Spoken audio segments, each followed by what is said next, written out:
예, 감사합니다.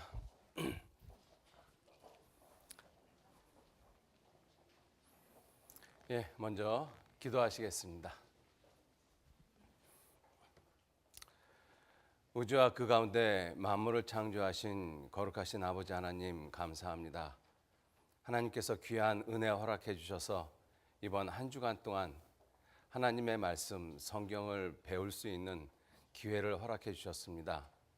하나님 말씀 앞에 나오신 모든 분들 말씀을 들으면서 하나님의 뜻과 계획과 목적이 무엇인지를 더욱 분명하게 깨달아 알 수 있도록 주님 도와주시고, 또 특별히 아직 하나님을 알지 못하시는 분들, 또 아직 영혼이 구원을 받지 못하신 분들 하나님께서 더욱 도와주시고 인도해 주셔서 하나님의 지혜의 말씀을 들을 수 있도록 도와주시고, 또 하나님의 은혜와 사랑을 깨닫고 구원을 받고자 하는 그 귀한 마음을 하나님께서 허락해 주시기를 진정 의지하고 부탁드립니다.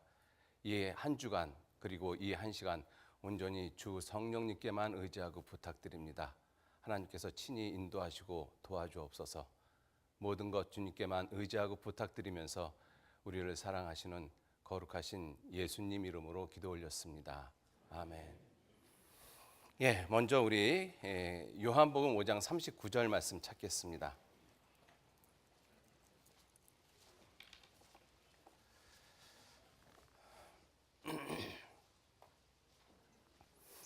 요한복음 5장 39절 신약성경 요한복음 5장 39절 말씀입니다.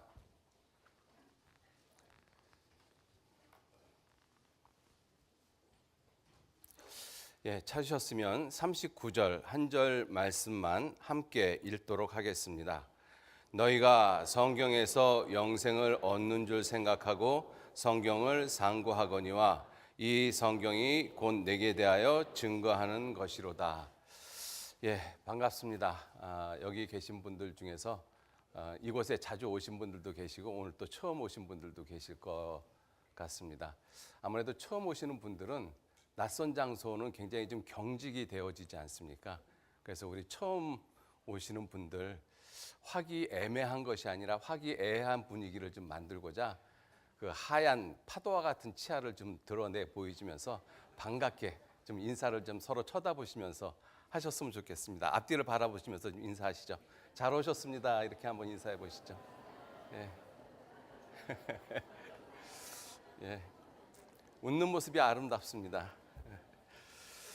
예, 이번 한 주간 동안 이 화면을 보시면 이번 한 주간 동안 우리가 성경을 배웁니다.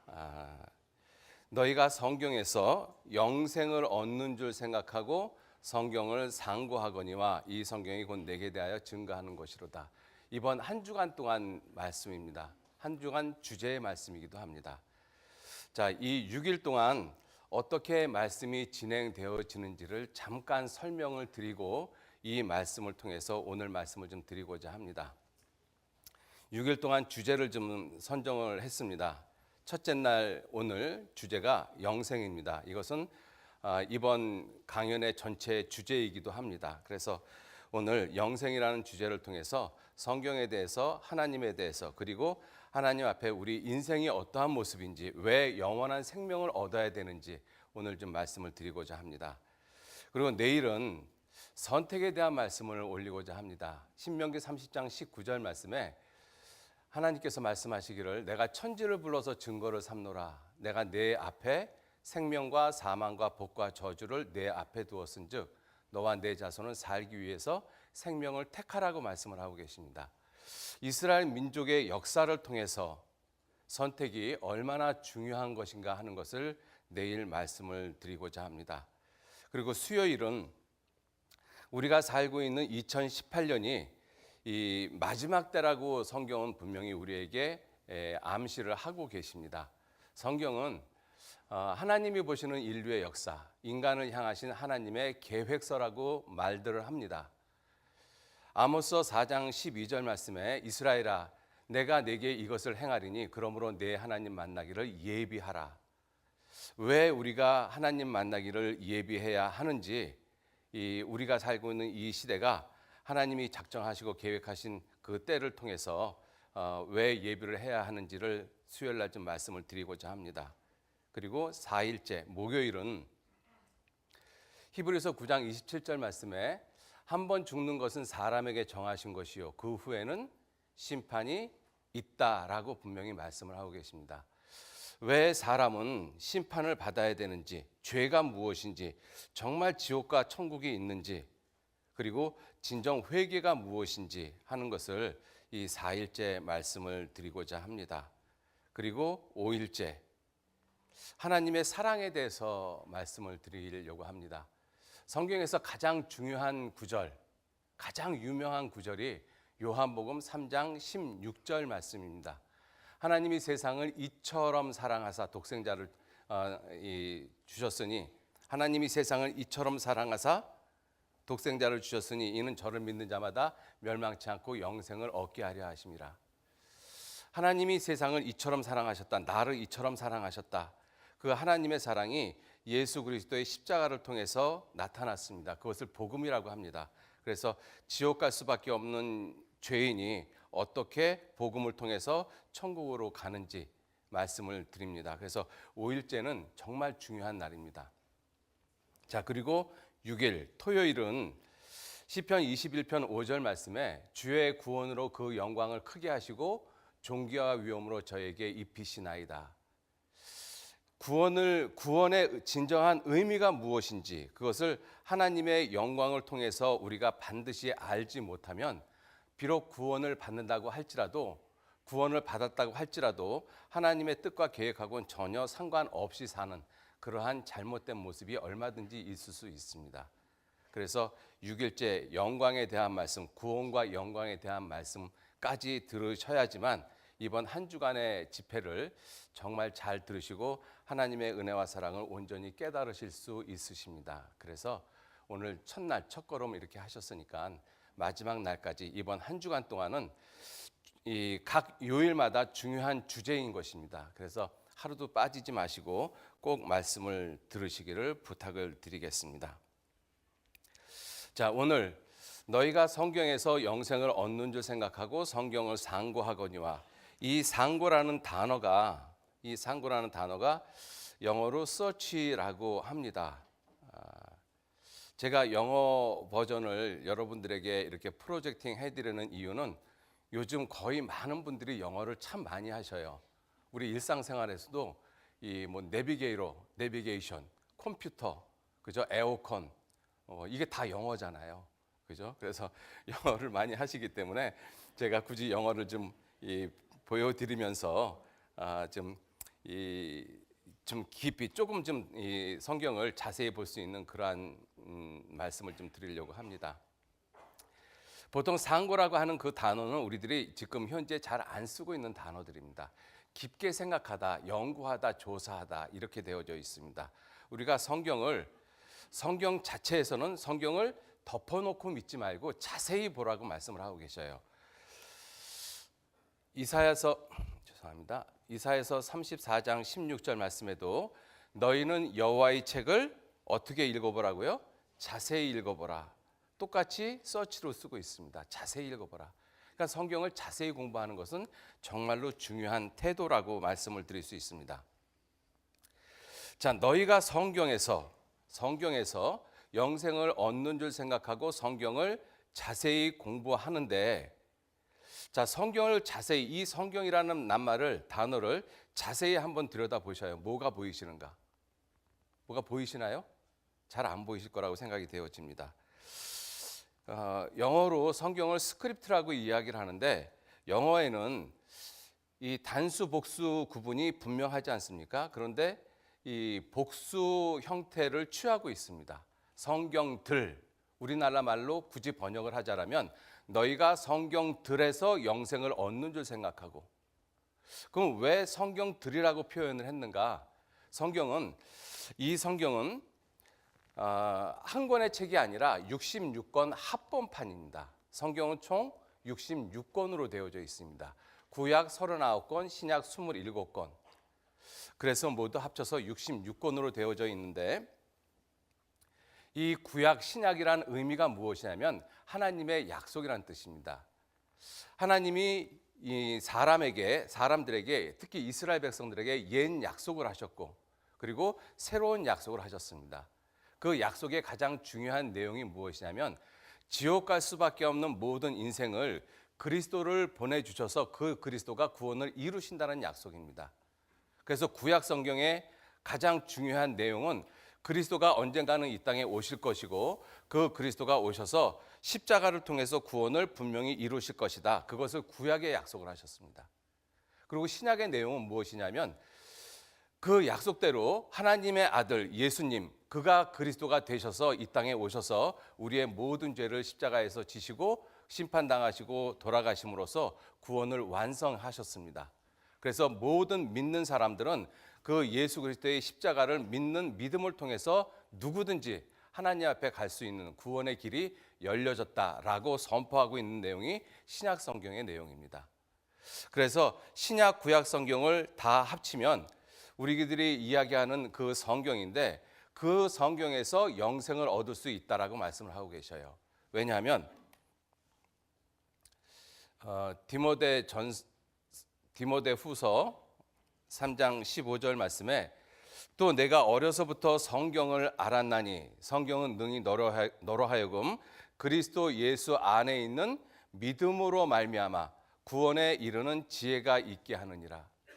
왜 성경을 통해서 성경에 그리스도 예수 안에 있는 믿음을 통해서만 구원을 얻을 수 있는가 하면 성경 자체가 예수 그리스도를 포인팅하고 있기 때문에 그렇습니다. 성경의 창세기도 그리고 신약 성경의 제일 끝에 요한계시록도 누구에 대해서 말씀하고 계시는가 하면 바로 예수님에 대해서 말씀하고 계셔요. 그 예수님이 누구시냐? 그리스도라고 말씀하고 계십니다. 그래서 성경을 통해서 구원을 얻는다라고 말씀을 하고 계시고 또 인간 역사에 하나님께서 말씀하시기를 사도행전 4장 12절 말씀에 다른 이로서는 구원을 얻을 수가 없다. 다른 종교, 다른 사람들, 또 인간의 선행, 노력 그러한 것들로서는 구원을 얻을 수 없다라고 성경은 분명히 말씀하시고 계십니다. 그래서 천하 인간에게 구원을 얻을 만한 다른 이름, 예수 그리스도라는 이름 외에 다른 이름을 우리에게 주신 적이 없다. 성경은 분명하게 말씀을 하고 계십니다. 그 성경을 지금 우리는 보고 있는 것이죠. 요한복음 5장 39절 말씀에 너희가 성경에서 영생을 얻는 줄 생각하고 그렇게 성경을 어떻게 자세히 공부하라. 자, 그렇게 성경을 자세히 들여다보면 그 모든 성경이 곧 내게 대하여 이 나를 대문자로 썼죠. 성경에서는 인칭명사를 대문자로 썼을 때는 하나님을 표현하는 경우가 상당히 많이 있습니다. 바로 예수 그리스도를 가리키고 있죠. 그래서 성경 전체가 예수님에 대해서 증거하는 책이라고 성경은 말씀하고 계십니다. 예수 그리스도 이분이 누구냐? 바로 그리스도라고 말씀을 하고 계십니다. 그리스도가 우리를 구원하셨습니다. 성경은 이것을 말씀하고 계십니다. 그래서 성경은 조금만 우리가 관심을 가지고 자세히 들여다가 보면 그냥 흘려보내는 그러한 책이 아니라 반드시 인생이 공부해야만 되는 아주 중요한 책이라는 것을 알 수가 있습니다. 그리고 성경을 조금만 자세히 들여다보면 성경에는 놀라운 특이성을 가지고 있습니다. 인간은 나름대로 지식이 있기 때문에 그 지식을 후대에 전하고자 많은 기록들을 남겼습니다. 그것이 지금 우리 시대에는 책으로 출판이 되어지고 있죠. 자, 인간은 많은 지식을 후대에 전하기 위해서 책들을 기록을 하고 있는데 그 책들하고 하나님의 말씀인 이 성경책하고는 범접할 수 없는, 비교할 수 없는 별다른 특별한 점들이 굉장히 많이 있다는 것입니다. 자, 그런 것들 중에서 몇 가지를 좀 살펴보시면 성경은 지난 100년간 라이프지에서 선정을 해서 지난 1000년간 인류 역사 가운데 100대 사건을 갖다가 순서별로 기술을 한번 해봤습니다. 그랬는데 1위가 성경 인쇄가 1000년간 인류의 100대 사건 가운데서 1위를 차지했습니다. 왜 다른 종교 경전도 굉장히 많은데 하필 성경 인쇄가 100대 사건 가운데 1위를 차지했을까? 왜 성경은 이와 같은 특이점을 가지고 있을까? 한번 생각해 보시라는 것입니다. 또 성경은 밑에 거는 연도를 표시하고 요 내용은 성경이 번역된 언어의 수를 표시합니다. 2000년도에는 2261개, 2005년도에는 2403개, 2012년도에는 2551개 언어, 그리고 2017년 연말을 기점으로 해서 성경이 번역된 언어의 수가 3200개, 좀 더 자세히 이야기하면 3225개의 언어로 번역이 되어졌습니다. 인간이 쓴 책 가운데서 1000개 이상의 언어로 번역된 책은 단 한 권도 존재하지 않습니다. 그런데 성경은 3000개 이상의 언어로 번역이 되어졌습니다. 왜 이러한 특이점을 가지고 있을까 생각해 보시라는 것이죠. 자, 그리고 성경은 베스트셀러라고 이야기를 하는데 지난 50년간, 아마 이건 미국 통계인 것 같습니다. 지난 50년간 전 세계에서 프린트되어서 판매되어진 책의 양을 순위별로 리스트업 한 적이 있었습니다. 10번째가 무엇이냐면 안네 프랑크, 안네의 일기입니다. 그리고 지금 한 5, 60대 되신 분들은 잘 아시는 책인데 바람과 함께 사라지다. 비비안이 기억하시나요? 잘 모르시는군요. 예. 자, 그리고 요즘 젊은 분들이 잘 아실 수 있는 책이 반지의 제왕, 1억 300만 권 팔렸습니다. 그리고 해리포터 4억 권 팔렸습니다. 그리고 이것은 오직 중국에서만 팔렸습니다. 모태똥 전기입니다. 자, 사실은 이런 것들은 순위 안에 들어가지 말아야 되는데, 그런데 그러한 순위까지 굳이 다 집어넣어서 2위서부터 9위까지 책을 다 합치면 약 16억 권이 됩니다. 그런데 1위의 판매 권수가 39억 권입니다. 2위서부터 10위까지 16억 권의 2배 이상이 되는 판매량을 가지고 있는 책이 무엇이냐? The Holy Bible, 성경입니다. 왜 성경은 이러한 특이점을 가지고 있을까? 다른 종교 경전, 수없이 많은 사람들이, 유명한 사람들이 쓴 책도 굉장히 많은데 왜 성경만 이와 같은 특이점을 가지고 있을까? 여러분도 한번 생각해 보셔요. 자, 그래서 이 성경은 그와 같은 특이점을 가지고 있는 그 이유가 무엇이냐면, 오늘 단도직입적으로 여러분들에게 말씀을 드리면 하나님의 말씀이고 진리의 말씀이기 때문에 그렇습니다.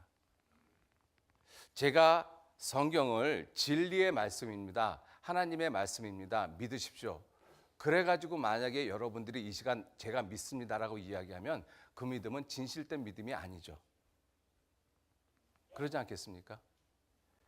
제가 아무리 목사라고 해도 목사가 성경이 진실입니다, 그리고 하나님의 말씀입니다 라고 이야기했다고 해서 그것을 내가 사실로 받아들인다라고 하면 그 믿음은 사실은 진실된 믿음이 절대로 아닌 것입니다. 그냥 믿어주자라는 그러한 의미를 가지고 있는 것이죠. 자, 그러면 왜 성경을 진리라고 말씀을 하고 성경을 하나님의 말씀이라고 하는가? 첫 번째는 하나님의 아들 그리스도라고 일컬어지는 예수님께서 성경을, 아버지의 말씀을 진리라고 하셨습니다. 요한복음 17장 17절 말씀에 같이 한번 읽어보실까요? 저희를 진리로 거룩하게 하옵소서, 아버지의 말씀은 진리니이다. 자, 이것도 하나님을 안 믿고 성경을 안 믿는 사람들의 입장에서 예수님이 진리라고 했다고 진리라고 믿는 것도 그것도 말이 안 되는 이야기입니다. 그죠? 여러분들 이 진리라고 이야기를 할 수 있으려면 가장 먼저 받침이 되어야 되는 것이 무엇이냐면 사실이 근거가 되어져야죠. 거짓을 가지고 진리라고 이야기하는 것은 어리석은 것입니다.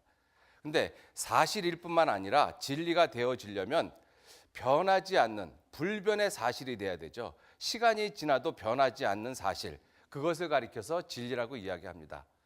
우리가 자연적인 진리를 이야기할 때 해는 동쪽에서 떴다가 서쪽으로 집니다. 그것을 왜 자연적인 진리라고 이야기를 합니까? 시간의 흐름에서도 변화가 없기 때문에 그래요. 그러나 인간의 이 역사 가운데서 어떤 시대에선 살펴보니까 사실이었는데 그 시대가 지나가고 다음 시대에 살펴보니까 사실이 아니더라. 그러한 역사들은 허다하게 많이 있습니다. 그래서 사람이 쓴 것은 결코 진리가 되기는 굉장히 어렵습니다. 성경은 살펴보면 사실로 기록되어졌을 뿐만 아니라 변하지 않는, 시간의 흐름에서도 변하지 않는 그러한 독특성을 가지고 있습니다. 왜? 하나님 자신이 그는 변하지 않는, 회전하는 그림자도 없으시는 분이시다, 그렇게 말씀을 하고 계시기 때문에 그렇습니다. 그래서 성경을 예수님께서 진리라고 말씀을 하셨고, 또 성경을 하나님의 말씀이라고 하는 이유는 요한복음 1장 1절에 태초에 말씀이 계시니라, 이 말씀이 하나님과 함께 계셨으니 이 말씀은 곧 하나님이시라. 성경이 성경 말씀을 하나님이라고 말씀을 하고 있습니다. 참 놀라운 것이죠. 성경이 하나님 말씀이신 이유가 무엇이냐면, 이 성경을 기록한 사람들은 사람이 기록했지만 그 기록되어진 내용은 결코 사람의 글이 아니라는 것이죠. 그럼 사람이 그 천지를 창조하신 보이지 않는 그 하나님의 그 말씀을 어떻게 기록을 했느냐? 하나님께서 영적인 감동, 영감을 주셔서 기록을 했다라고 성경은 말씀하고 계셔요. 디모데후서 3장 16절 말씀에 모든 성경이라고 되어 있습니다. 모든 성경은 하나님의 감동으로 됐다. 하나님의 감동, 인스피레이션이라고 이야기를 하죠. 인스피레이션, 영적인 감흥을 주셨다. 우리가 어떤 예술가들이 어떤 대작을 만들었을 때 흔히 그렇게도 이야기를 합니다. 내가 어떤 영감을 얻어서, 영감, 할멈 할 때 그 영감이 아니고 영적인 감동을 얻어서, 그죠? 영감이 있어서 내가 이와 같은 곡을 작곡을 하고 이와 같은 작품을 만들었습니다. 그때 사용되어지는 단어가 인스피레이션입니다. 하나님의 사람에게 그와 같은 영적인 감동을 줘서 하나님의 말씀을 기록하게 하셨다라는 것이죠. 그래서 베드로후서 1장 21절 말씀에 예언은, 성경의 3분의 1이 예언으로 되어져 있습니다. 예언은 언제든지 사람의 뜻으로 낸 것이 아니다라고 말씀하고 계시죠. 오직 성령의 감동하심을 입은 사람들이 하나님께 받아 말한 것이니라. 딕테이션, 받아쓰기 한 거라고 말씀하고 계셔요. 그래서 성경을 하나님의 말씀, 진리의 말씀, 이렇게 부르고 있는 것이죠. 그 하나님의 말씀은 전지전능하신 하나님께서 기록하셨습니다. 그렇기 때문에 하나님의 말씀은 능치 못함이 없다라고 성경은 말씀하고 계시죠. 대저 하나님의 모든 말씀은 능치 못함이 없느니라. 여러분들, 성경은 언제부터 기록되어졌는가 하면, 성경은 우리가 지금 살고 있는 시대가 2018년에 살고 있습니다. 이 2018년이란 뜻은 예수님이 오신 지 2018년이 지났다는 뜻입니다. 참 놀랍게 모든 세계가, 지구상에 있는 모든 세계가 언제부터인가 예수님을 기점으로 해서 예수님 오시기 전, 예수님 오신 후 이렇게 나누고 있다는 것입니다. 왜 그럴까요? 이것도 생각해 보셔야 돼요. 우리는 나는 지금 2018년 몇 년 몇 월 며칠에 만나자, 그 얘기는 뭐냐면 예수님 오신 지 2018년이 되는 해 몇 월 며칠에 만나자. 왜 2018년 예수님이 오신 해를 갖다가 기점으로 삼느냐? 다른 기점도 얼마든지 있을 텐데 왜 예수가 기점이 되느냐? 우리가 예수님을 무조건 배척하고 하나님을 무조건 믿지 않을 것이 아니라 생각을 해보셔야 된다는 것입니다. 여러분들, 이번에 이런 기회를 통해서 내가 그동안에 하고자 했던 많은 것들이 있었습니다. 살면서, 삶이 바빠서 그 많은 내 스스로의 질문들을 뒤로 미루면서 지금까지 살아오셨잖아요. 이번 한 주간 그 질문들을 여러분 스스로 한번 다시 해보셔요. 인생의 정말 중요한 계기점이 되어지실 것입니다. 자, 성경은 예수님이 오시기 전 BC 1500년 경서부터 기록이 되어졌습니다. 그리고 BC 400년에 말라기란 선지자에 의해서 구약 성경 기록이 끝났습니다. 그리고 예수님이 십자가에서 돌아가시고 부활하시고 승천하신 다음에 AD 50년서부터 AD 100년 사이에 성경이 기록되어졌습니다. 그래서 성경은 기록되어진 시점서부터 성경 기록이 끝나는 시간까지 무려 1600년의 시간이 걸렸습니다. 1600년. 여러분들, 이 성경이 이와 같이 되어지기까지 창세기에서부터 요한계시록까지 기록되는데 1600년이 걸렸습니다. 그러니까 한 사람이 기록할 수가 없는 것이죠. 그래서 성경을 기록한 기자들은 40명 정도 존재합니다. 그런데 그 40명의 사람들이 각각 다른 시대에 다른 장소에서 하나님의 말씀을 받아서 기록을 했어요. 그런데 그렇게 기록되어진 성경을 이와 같이 합본으로 만들어 놓고 보니까 창세기에서부터 요한계시록까지 완벽한 통일성을 가지고 있습니다. 이렇게 이야기를 하면 성경이 무슨 통일성이 있어? 이렇게 생각하시는 분들이 혹 계셔요. 성경을 조금 연구하신 분들도 또 교회를 다니시는 분들도. 그 통일성이라는 의미가 무엇이냐면 예수 그리스도에 대해서 통일성을 가지고 있다는 것입니다. 창세기도 예수 그리스도에 대해서 포인팅을 하고 계시고 요한계시록도 예수 그리스도에 대해서 포인팅을 하고 계셔요. 1600년이라는 시간의 갭이 있음에도 불구하고 동일하게 예수님에 대해서 계속 말씀을 하고 계십니다. 1600년이라는 시간을 초월해서 계시는 분, 그 초월자가 하나님이시기 때문에 그렇습니다. 자, 오늘 우리는 그 하나님의 말씀을 배우면서 그 하나님의 말씀을 통해서 영원한 생명을 얻고자 우리들은 이 자리에 앉아 있습니다. 자, 그 하나님이 그와 같이 능치 못하심이 없는 말씀을 우리에게 주신 그 하나님께서 어떤 분이시냐 하는 거예요. 하나님이. 사람들은 하나님에 대해서 많은 오해를 하고 있습니다. 많은 오해 중에 대표적인 것이 하나님이 없다라는 것이죠. 하나님 안 계시다. 여러분들 거짓말 가운데 가장 큰 거짓말이 무엇이냐면 예를 들어서 이런 것이죠. 제가 이렇게 분명히 살아있는데 어떤 사람이 밖에 나가면서 야, 저 이상욱이라는 사람 죽었어. 이렇게 이야기하면 가장 큰 거짓말입니다. 그죠? 살아있는데 분명히 죽었다라고 하고 존재하는데 존재하지 않는다라고 이야기하는 것은 가장 큰 거짓말이죠. 우리는 그러한 거짓말 가운데서 아주 익숙해진 사람들입니다. 이러한 내용을 잠깐 좀 보여드릴게요.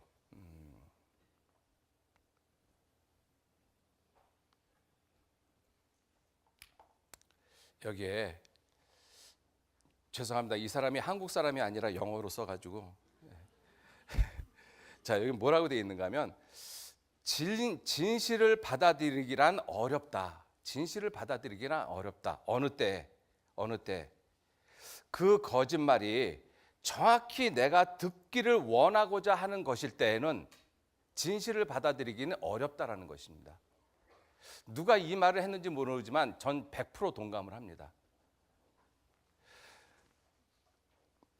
어떤 거짓말이 거짓말인 걸 내가 분명히 아는데 그런데 그 거짓말이 내가 정확히 듣고 싶어 하는 거예요. 그럴 때는 진실을 받아들이기란 거의 불가능하죠.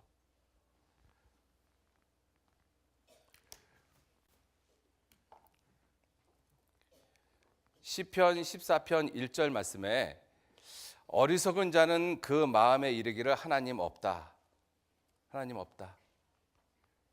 하나님 없다라는 이 거짓말을 내가 정확히 듣고 싶어 하는 거예요. 왜? 저희는 부패하고 소행이 가증하여 하나님 앞에서 선을 행할 수 있는 사람이 단 한 사람도 없기 때문에 그래요. 그러니까 하나님 없다라는 그 거짓말을 내가 그토록 믿기를 원하는 것입니다. 그러니까 하나님 살아계시다. 그건 분명히 진실이거든요. 진리거든요. 그 진리를 내가 받아들이기 싫어요. 왜? 내 소행이 부패하고 가증하기 때문에 그렇습니다. 하나님 앞에서, 사람 앞에서가 아니라. 자, 그래서 우리가 하나님에 대한 많은 오해를 가지고 있습니다. 그 대표적인 오해가 무엇이냐면 하나님 안 계신다, 하나님 죽었다. 대표적으로 그걸 무신론이라고 이야기를 하지 않습니까? 우리가 살고 있는 이 시대는 진화론, 그다음에 유물론, 그다음에 니체의 신은 죽었다. 이 결국 무신론에 가까운 것이죠. 그다음에 프로이드의 모든 것을 성적으로 해석하려고 하는 그러한 모습들, 그러한 사상이 우리가 어렸을 때부터 듣고 보고 배웠던 사상의 교육의 체계인 것입니다. 그러한 교육 체계 안에서 우리들이 교육을 받고 자라났어요. 그래서 나도 모르는 사이에 하나님 없다라는 그 사상이 자연스럽게 내 몸에 체화되어졌습니다. 그래서 누군가가 하나님에 대해서 이야기를 하면 알레르기 반응을 일으키게 되어지죠. 자, 그런데 우리가 오늘 이 하나님의 말씀 성경을 배우면서 성경에서 하나님께서 하나님 자신을 아주 정확하게 설명하신 부분이 있습니다. 중요한 구절이니까 한번 찾아보시죠. 출애굽기 3장 14절 말씀 보시겠습니다. 창세기 출애굽기 성경 두 번째 책입니다. 구약 성경에.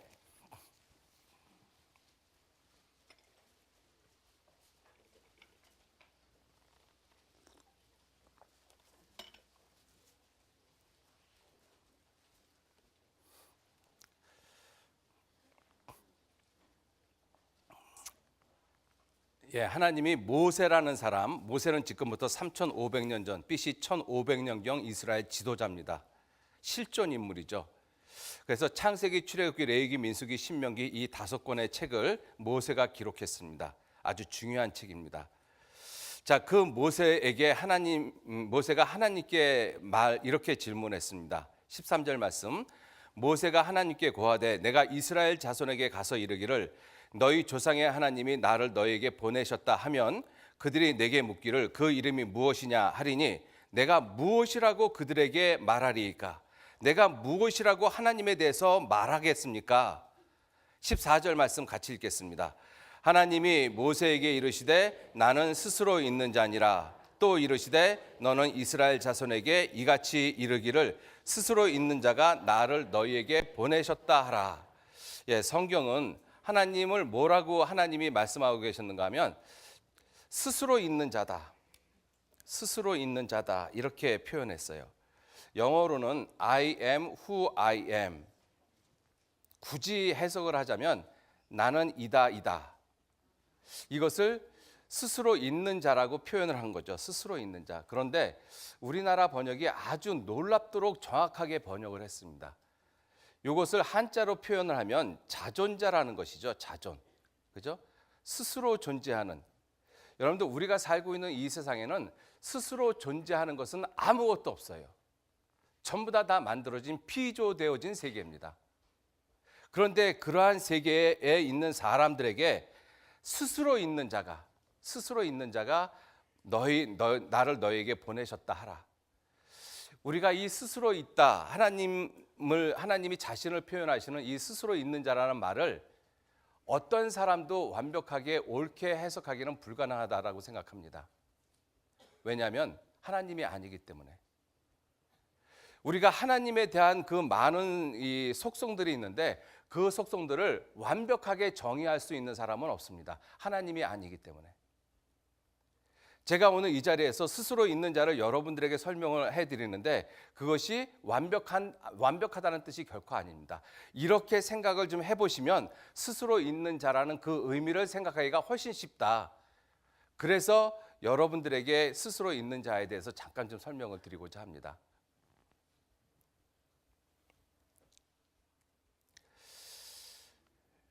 자, 보시죠. 이게 뭐처럼 보이시나요? 종이학입니다. 그죠? 종이학. 이게 A4 용지지 않습니까? 그죠? A4 용지인데 제가 이걸 이렇게 구겨서 이렇게 버렸더니 이와 같은 종이학이 돼서 나왔어요. 믿으셔요? 그건 믿는 사람 없죠. 그죠? 자, 이 종이학에 대해서 좀 말씀을 드리고자 하는데 이 종이학을 좀 생각을 해보면 이 종이가 어느 날 내가 한번 좀 접어봐야 되겠다. 그래서 자기 스스로 이렇게 막 접어요. 접어가지고 이 종이학이 만들어질 리는 절대로 불가능하죠. 종이학을 보면 어떠한 사람이 자기의 의지와 의도와 지혜와 목적을 가지고 이것을 만들었습니다. 종이학을 보면 그것이 분명하잖아요. 그러니까 종이학의 입장에서는 이 종이학을 만든 사람을 보면 종이학의 입장에서는 우리들이 어떻게 만들어졌는지 나는 모르는데 이 종이학의 입장에서 이 만든 사람을 보면 저 사람은 우리 이 종이를 스스로 접어서 이와 같이 종이학을 만들 수 있는 존재이구나. 종이학과 종이학을 스스로 접어서 만드는 사람을 놓고 비교해 보면 종이학은 접혀진 존재고 사람은 스스로 종이학을 접을 수 있는 존재인 것입니다. 그죠? 자, 그리고 또 하나 한번 생각을 해 보시죠. 이 종이학은 종이학을 접는 사람이 존재하기 때문에 이 종이학이 존재합니다. 그 말을 순서를 바꿔서 한번 생각을 해보면 이 종이학을 접는 사람이 있기 때문에 이 종이학이 있는 것이죠. 어차피 똑같은 말이거든요. 그죠? 둘 중에 어느 한쪽이 존재하지 않으면 하나도 안 만들어집니다. 자, 그러면 무엇을 말씀을 드리고자 하는가 하면 종이학이 있다라는 이 자체는 누군가가 이것을 만드는 사람이 있다라는 것을 반증하고 있는 것이지 않습니까? 종이학이 있다라는 것을 보면 이것은 사람이 없이 그냥 저절로 만들어진 거야. 이렇게 생각하는 사람은 한 분도 안 계셔요. 이 많은 종이학을 보면서 저걸 누가 만들었지? 당연히 그렇게 이야기를 하죠. 만든 사람이 있다라는 것입니다. 여러분들 그걸 생각하시면서 우주를 한번 생각해 보세요.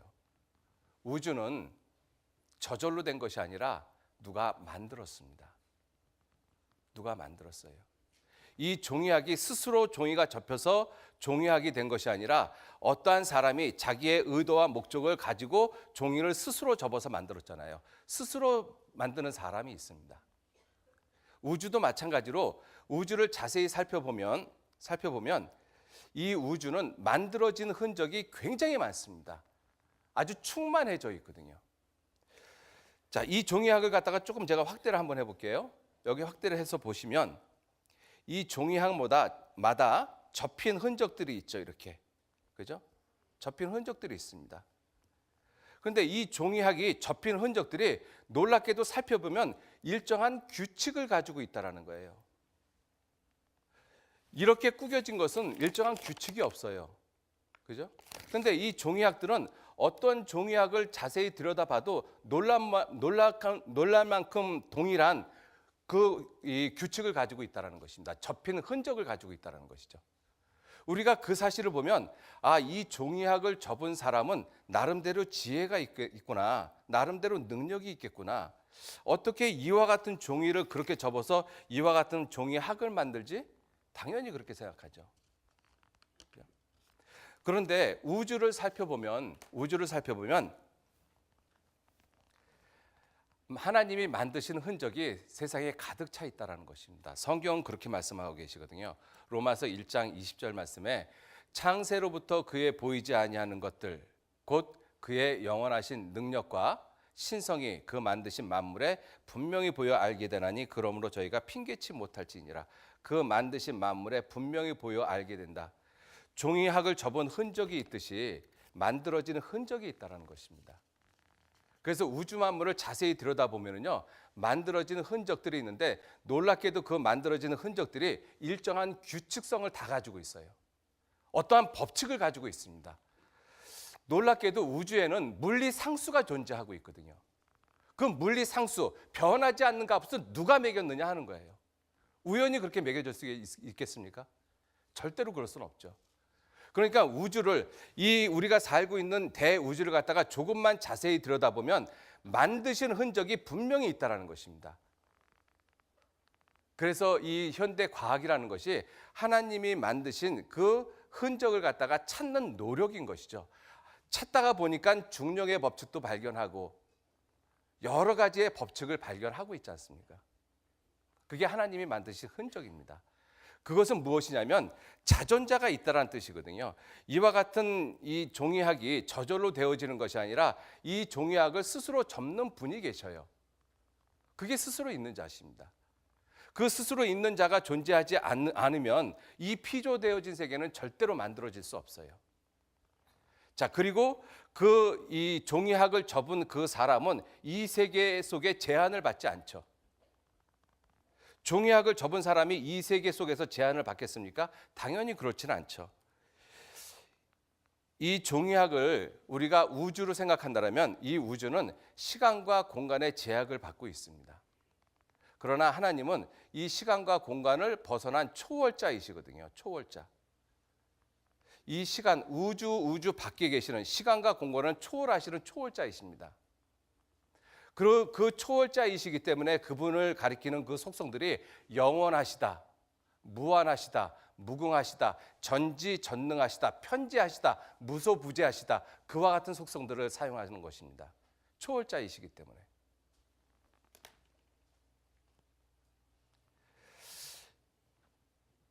시편 97편 9절 말씀에 보시면 여호와여 주는 온 땅 위에 지존하시고 지극히 존귀하시고 모든 신 위에 초월하십니다.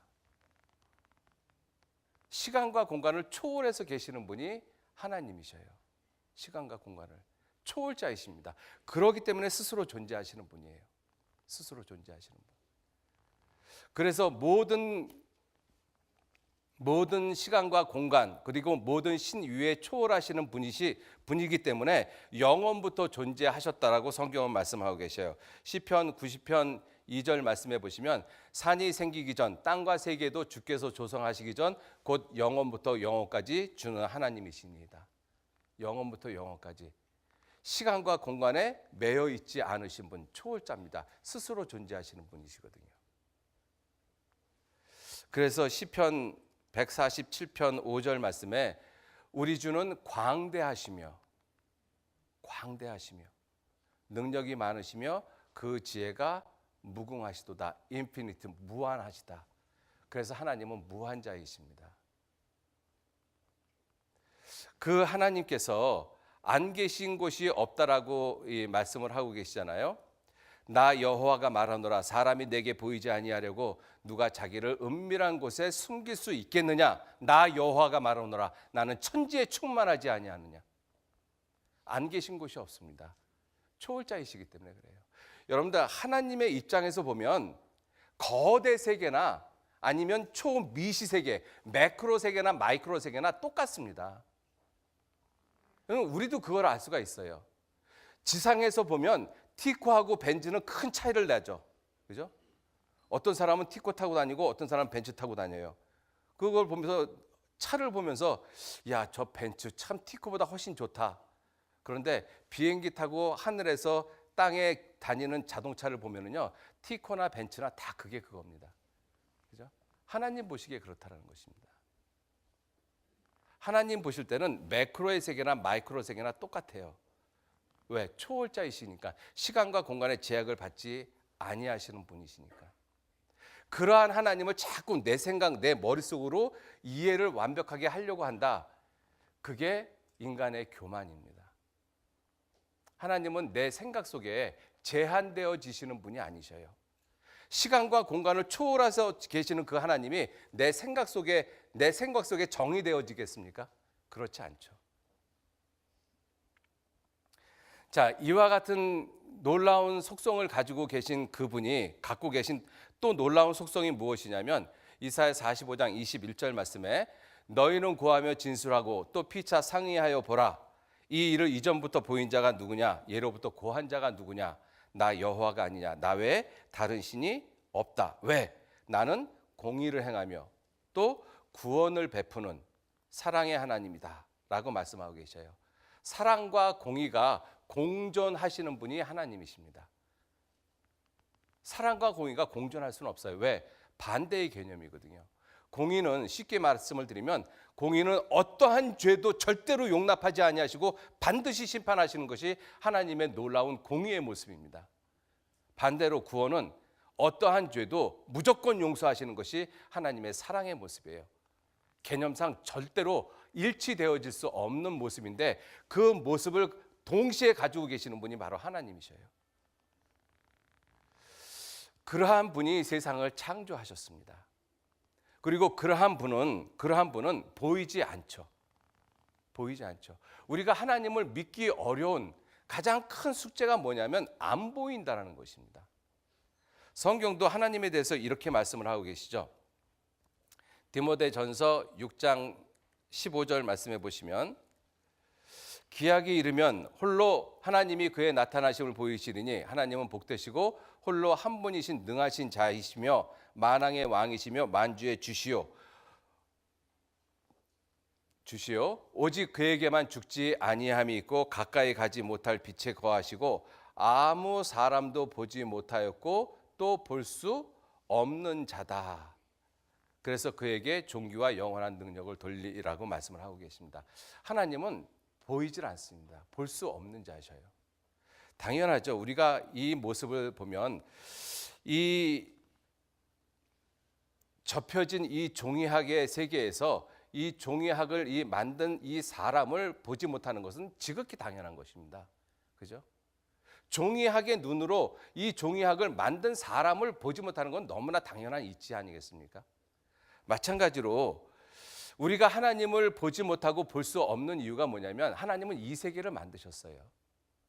저와 여러분들을 만드신 분이십니다. 피조되어진 우리가 피조되어진 눈을 가지고 창조주를 볼 수 없는 것은 지극히 당연한 것이죠. 이러기 때문에 우리가 못 믿어요. 왜? 우리는 내가 봐야 믿지 이렇게 이야기를 하거든요. 봐야 믿지. 그래서 우리들은 생각을 어떻게 하고 계시는가 하면 안 보이면 무조건 없다라고 이야기를 합니다. 안 보이면 없다. 그죠? 참 어리석은 생각입니다. 안 보이는 것이 훨씬 많습니다.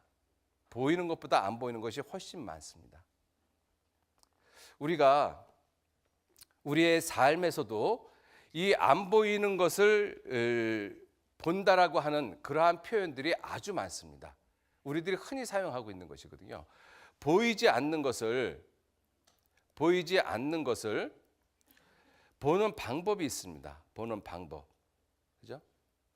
자, 첫 번째 보세요. 이 음식의 맛. 오늘 집에 들어갔더니 아내가 된장찌개를 갖다가 팔팔 끓였어요. 보기에도 굉장히 맛있게 생겼거든요. 그 된장찌개가 맛이 있는지 맛이 없는지를 보려면 한 숟갈 싹 떠가지고 눈에 딱 보버리는 거 알죠? 정신 나간 사람이죠, 그죠?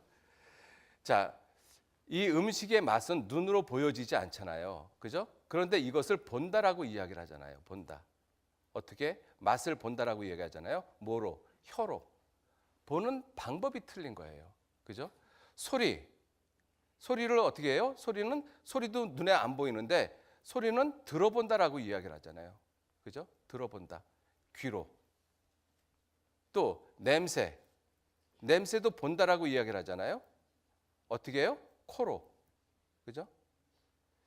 또 이와 같은 물체는 어떻게 봐요? 만져본잖아요. 만져본다. 그죠? 만져서 손으로. 그러니까 이 보는 방법이 다 다르다는 것입니다. 그래서 보는 방법만 우리가 조금만 생각을 하시면 보이지 않는 하나님을 얼마든지 보실 수 있습니다. 그래서 성경에서 하나님을 볼 수 있는 방법을 몇 가지를 말씀을 하고 계시는데 그것을 좀 말씀을 드리면 첫 번째, 인간의 양심을 통해서 하나님을 볼 수 있습니다. 두 번째, 하나님이 만드신 자연 만물, 그죠? 우리가 말하는 우주죠. 그리고 세 번째, 이스라엘 민족. 하나님이 많은 민족 가운데 특별히 이스라엘 민족을 택하셨거든요. 이 이스라엘 민족의 역사를 살펴보면 하나님이 정말로 살아계시다. 계시는 것이 아니라 살아계시다는 것을 아주 분명히 알 수 있어요. 네 번째는 바로 예수 그리스도십니다. 나를 본 자는 아버지를 보았거늘 어찌하여 아버지를 보이라 하느냐. 예수님은 바로 하나님 자신이시거든요. 다섯 번째, 바로 성경입니다. 너희가 성경에서 영생을 얻는 줄 생각하고 성경을 상고하거니와 이 성경이 곧 내게 대하여 증거하는 것이로다. 자, 이렇게 하나님을 볼 수 있는 방법은 아주 많이 있다라는 것이죠. 자, 그렇게 성경을 통해서 또 예수 그리스도를 통해서 이스라엘 민족을 통해서 만물을 통해서 인간의 내 양심을 통해서 우리가 하나님을 찾아가고 하나님을 만나셔야 됩니다. 왜냐하면 우리가 성경을 배우는 가장 중요한 이유, 목적이 무엇이냐면 하나님과 내가 관계를 맺어야 돼요. 여러분들 여기 계시는 많은 분들이 계셔요. 서로 어떤 분끼리는 관계를 맺고 있는 분들도 있지만 어떤 분들은 전혀 관계 없는 분들도 있잖아요. 나하고 관계가 없으면 그 사람이 죽어도 나하고 상관이 없는 거예요. 그 사람이 나하고 관계가 있었을 때 그 사람이 아프다 그러면 내가 아파하고 그 사람이 죽었다 그러면 내가 슬퍼하고 그러는 것이잖아요. 관계가 형성이 되어지니까. 마찬가지로 하나님하고 나하고 관계가 형성이 되어져야 됩니다. 굉장히 중요한 것이죠. 그 관계가 형성이 되어지지 않으면 하나님하고 나하고는 아무런 의미가 없어요. 나는 그냥 시간과 공간 속에 우연히 돌멩이처럼 던져진 그러한 존재일 뿐입니다. 관계가 없다라면. 예수님은 그러한 사람을 가리켜서 저는 차라리 나지 아니하였으면 제게 좋을 뻔하였느니라. 여러분들, 우리가 이 세상에 온 것은 이 보이지 않는 하나님을 성경을 통해서 분명히 보고 그 하나님과 올바른 관계를 맺으셔야 되는 거예요. 자, 하나님과 관계를 맺기 위해서 제일 먼저 맺어야 될 관계가 무엇이냐면, 하나님은 창조주이시고 나는 그분이 만드신 피조물이라는 것을 분명히 아셔야 됩니다. 우리가 하나님을 알 때, 하나님과 관계 맺음을 할 때 가장 먼저 맺어야 되는 관계가 하나님 없다, 하나님 안 계시다. 그러면 관계는 더 이상 만들어지지 않잖아요. 우리가 지금까지는 그렇게 살아왔어도 오늘부터 성경을 배우면서 하나님과 나와의 관계가 창조주와 피조물의 관계가 형성이 되어졌다는 것을 먼저 인정을 하셔야 돼요. 성경을 배우면서 그냥 무조건 믿는 것이 아니라. 그리고 이스라엘 민족의 역사, 성경의 역사를 살펴보면서 그 하나님께서 만물을 자기의 의지대로 다스려 가시는 주관자이신 것을 아셔야 돼요. 하나님은 역사의 주관자이십니다. 다니엘서 4장 15절, 17절 25절 말씀을 보시면 지극히 높으신 자가 인간 나라를 다스린다라고 말씀하셨거든요. 이 세상이 그냥 그렇게 우연히 흘러가지 않습니다. 역사학자들이 공통적으로 이야기하는 것은 인간의 역사는 우연히 흘러가지 않는다라고 이야기하고 있어요. 모든 역사를 다스리고 주관하시는 그 주관자가 계십니다. 그래서 하나님이 주인이시고 나는 그분의 다스림을 받는 존재라는 것도 역사를 통해서 우리가 깨닫고, 그리고 세 번째, 하나님은 심판자이신 거 아셔야 돼요. 왜? 우리 모든 사람은 다 죄가 있거든요. 죄로부터 자유로울 수 있는 사람은 단 한 사람도 안 계십니다. 하나님은 그 죄에 대해서 반드시 심판하십니다. 입법자와 재판자가 오직 하나이시니 만민의 심판자이신 하나님, 이렇게 표현하고 계시거든요. 하나님 반드시 심판하십니다. 그래서 이 네 번째 목요일에 왜 하나님이 내게 심판자가 되시는지, 왜 내가 그분에게 심판을 받아야 되는지 우리는 반드시 배우셔야 돼요. 자, 그리고 그 하나님이 심판자이시고 내가 그 심판자이신 하나님 앞에서 지금이라도 지옥 갈 수밖에 없는 죄인이라는 사실을 깨닫고 회개, 하나님께로 돌아가면 하나님께서는 나를 구원하십니다. 하나님께서 구원자이시거든요. 자, 그런데 하나님은 나와 이와 같은 관계 맺음을 하기를 원하지만 궁극적으로 하나님은 나와 관계를 맺고자 하는 가장 궁극적인 관계가 있습니다. 그것이 무엇이냐면 하나님은 우리에게 아버지가 되시고 나는 그분의 아들이 되는 거예요. 아버지와 아들의 관계로 만나기를 원하십니다. 창조주와 피조물의 관계, 재판장과 죄인의 관계, 그 관계로 만나기를 결코 원하시는 것이 아닙니다. 그 모든 관계를 알고 그 너머에 아버지가 되고 아들이 되는 그 아버지와 아들의 관계로 하나님은 만나기를 원하셔요. 그것이 성경에서 하나님이 우리를 향하신 뜻입니다.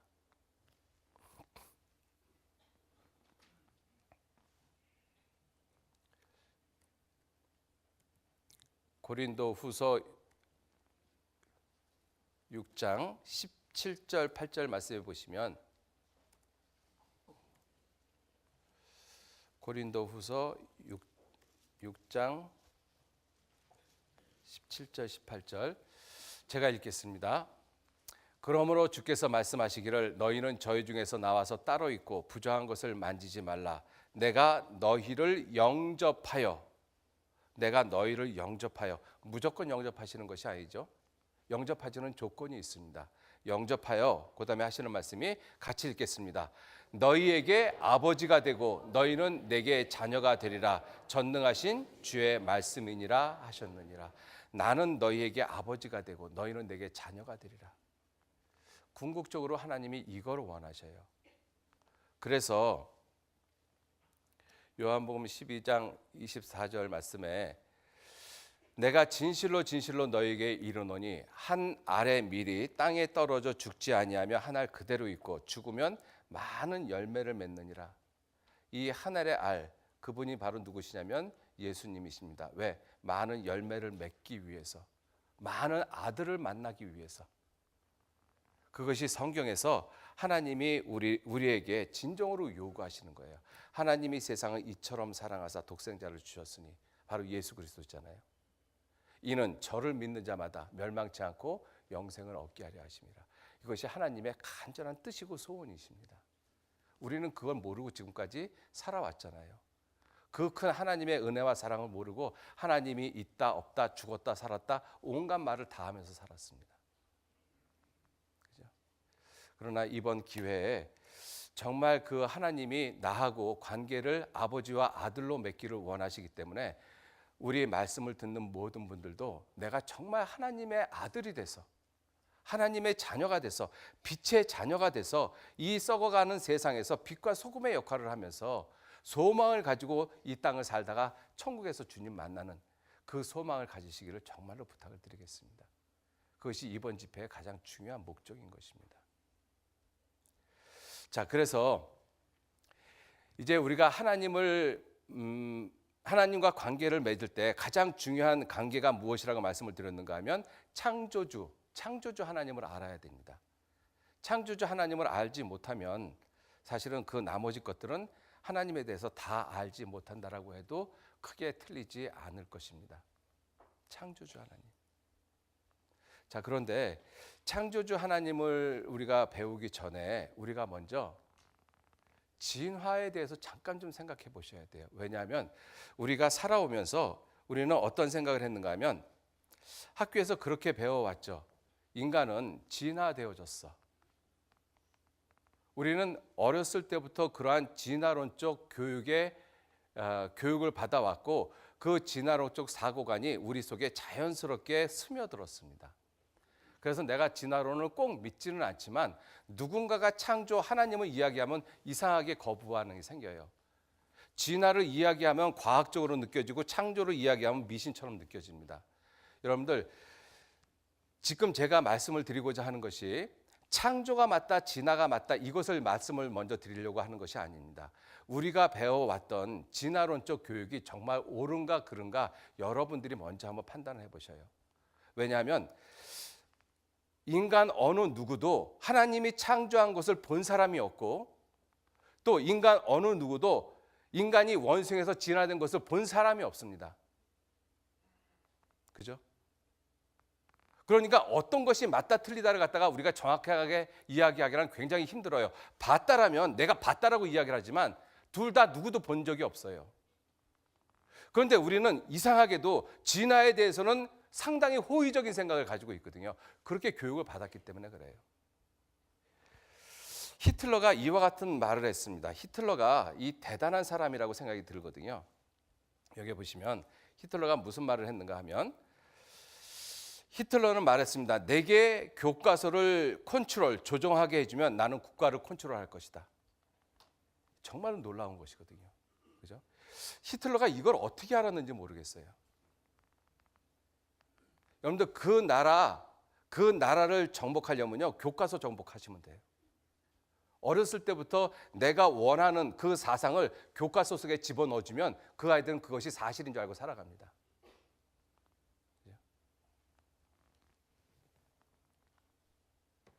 그리고 보세요. 이것도 히틀러가 한 말입니다. 거짓말을 크게 해라. 그리고 그 거짓말을 단순하게 만들어라. 그리고 그것을 계속 이야기하라. 결국에는 그들은 믿을 것이다. 뭐를? 그 거짓말을. 그게 진화론이잖아요. 하나님 죽었어. 사람은 원숭이에서 진화된 거야. 정말 큰 거짓말이잖아요.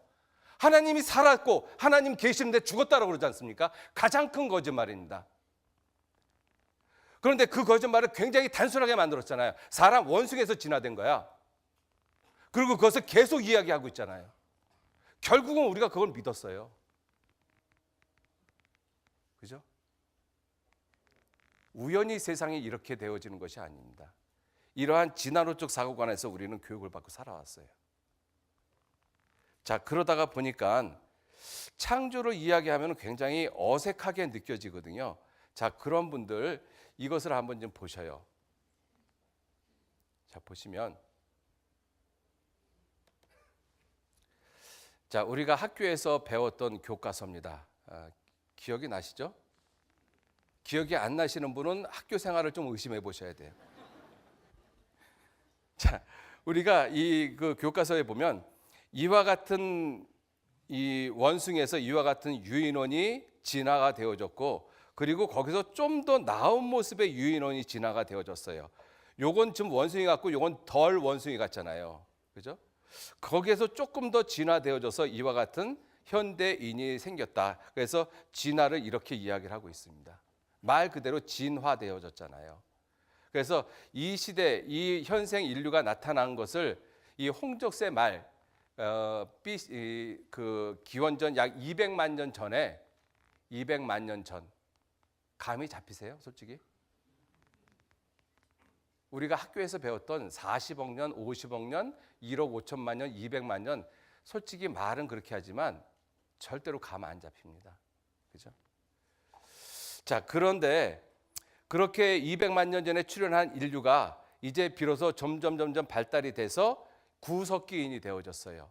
근데 이 구석기인이 사용했던 그 도구가 뭐냐면 뗀석기. 제가 학교 다닐 때는 이것을 타제석기로 배웠습니다. 돌을 탁 깨뜨려 보니까 돌이 날카로운 부분이 생겼거든요. 그래서 그 날카로운 부분을 칼처럼 사용했어요. 지혜가 워낙 없어서 돌을 깨뜨려서 칼을 만들 수 있는 그 정도의 이 지능밖에 안 됐어요. 근데 그러한 구석기인이 이와 같은 알타미라 동굴 벽화를 그렸다라고 교과서에 분명히 이야기하고 있어요. 여러분들 이거 우리가 배웠습니다. 그 구석기인이 이와 같은 알타미라 동굴벽화, 라스코 동굴벽화를 그렸다라고 이야기를 하거든요. 그때가 지금부터 이 15,000년 전입니다. BC 15,000년경. 그 시대를 구석기라고 그러거든요. 그리고 신석기 시대를 갖다가 8,000년경으로 잡아요. 왜? 그때부터 소가 길들여지고 농경 문화가 시작이 됐기 때문에. 자, 그런데 그것이 우리가 배웠던 이 교육이 정말 옳은지 그른지 여러분들 이 시간에 생각해 보시라는 것입니다. 이 벽화는 1897년 5살 소녀가 우연히 발견했다. 자, 그리고 알타미라 동굴 벽화가 후기 구석기 시대에 뛰어난 작품이라는 사실이 증명되었다. 알타미라 동굴 벽화가 후기 구석기 시대, 분명히 이렇게 지금 신문에도 이야기를 하고 있잖아요. 이와 같은 모습입니다. 동굴의 벽에다가 아주 맨질맨질한 캔버스, 그런 질 좋은 종이가 아니라 동굴 벽에다가 이와 같은 그림을 그렸는데 그림의 보통 크기가 1m에서 10m입니다. 여러분들 10m면 여기 이쪽에 있는 이 강당 정도가 한 10m 정도 될 텐데, 여러분들한테 연필 하나 드리고 나와서 개 한번 그려보라 그러면 개처럼 그릴 수 있는 분 몇 분 안 계십니다. 그죠? 웬만큼 해보시지 않으면 개를 개처럼 못 그립니다. 그죠? 근데 이거를 누가 그렸다라고 이야기하는가 하면 후기 구석기인들이 그렸다라고 말을 하고 있잖아요. 자, 보세요. 16,000년 전 벽화입니다. 후기 구석기 시대예요. 인류가 최초로 그린 그림은 알타미라 동굴과 라스코 동굴 벽화일 것이다. 스페인 북부 알타미라 동굴에서 발견한 벽화에는 들소 프레스코와 한 점이 있다. 이 들소 벽화는 지금까지 발견한 어떤 것보다 선명하다. 이 그림을 그린 사람, 이게 후기 구석기 시대 사람이잖아요. 색깔이 바래는 것을 방지하기 위하여 광물로 4가지 물감을 사용했기 때문이다라고 이야기하고 있죠. 빨간색, 노란색, 갈색에는 철분을 함유한 물감을 사용한 반면에 검정색 물감은 이산화망간이었다. 그래서 그 색깔들은 16,000년이 지난 지금도 밝고 선명하다. 그 당시 사람들이 과학적 사고를 바탕으로 한 수준 높은 그림 도구와 물감은 물론이고 그림을 그리고 채색하는 뛰어난 미술 기법을 가지고 있다는 반증이다. 거짓이죠. 반증이 아니라. 여러분들 이거를 우리가 교과서에서 배웠잖아요. 그래서 인류는 진화됐다라고 그랬거든요. 맞는지 틀리는지 여러분들이 확인하셔요.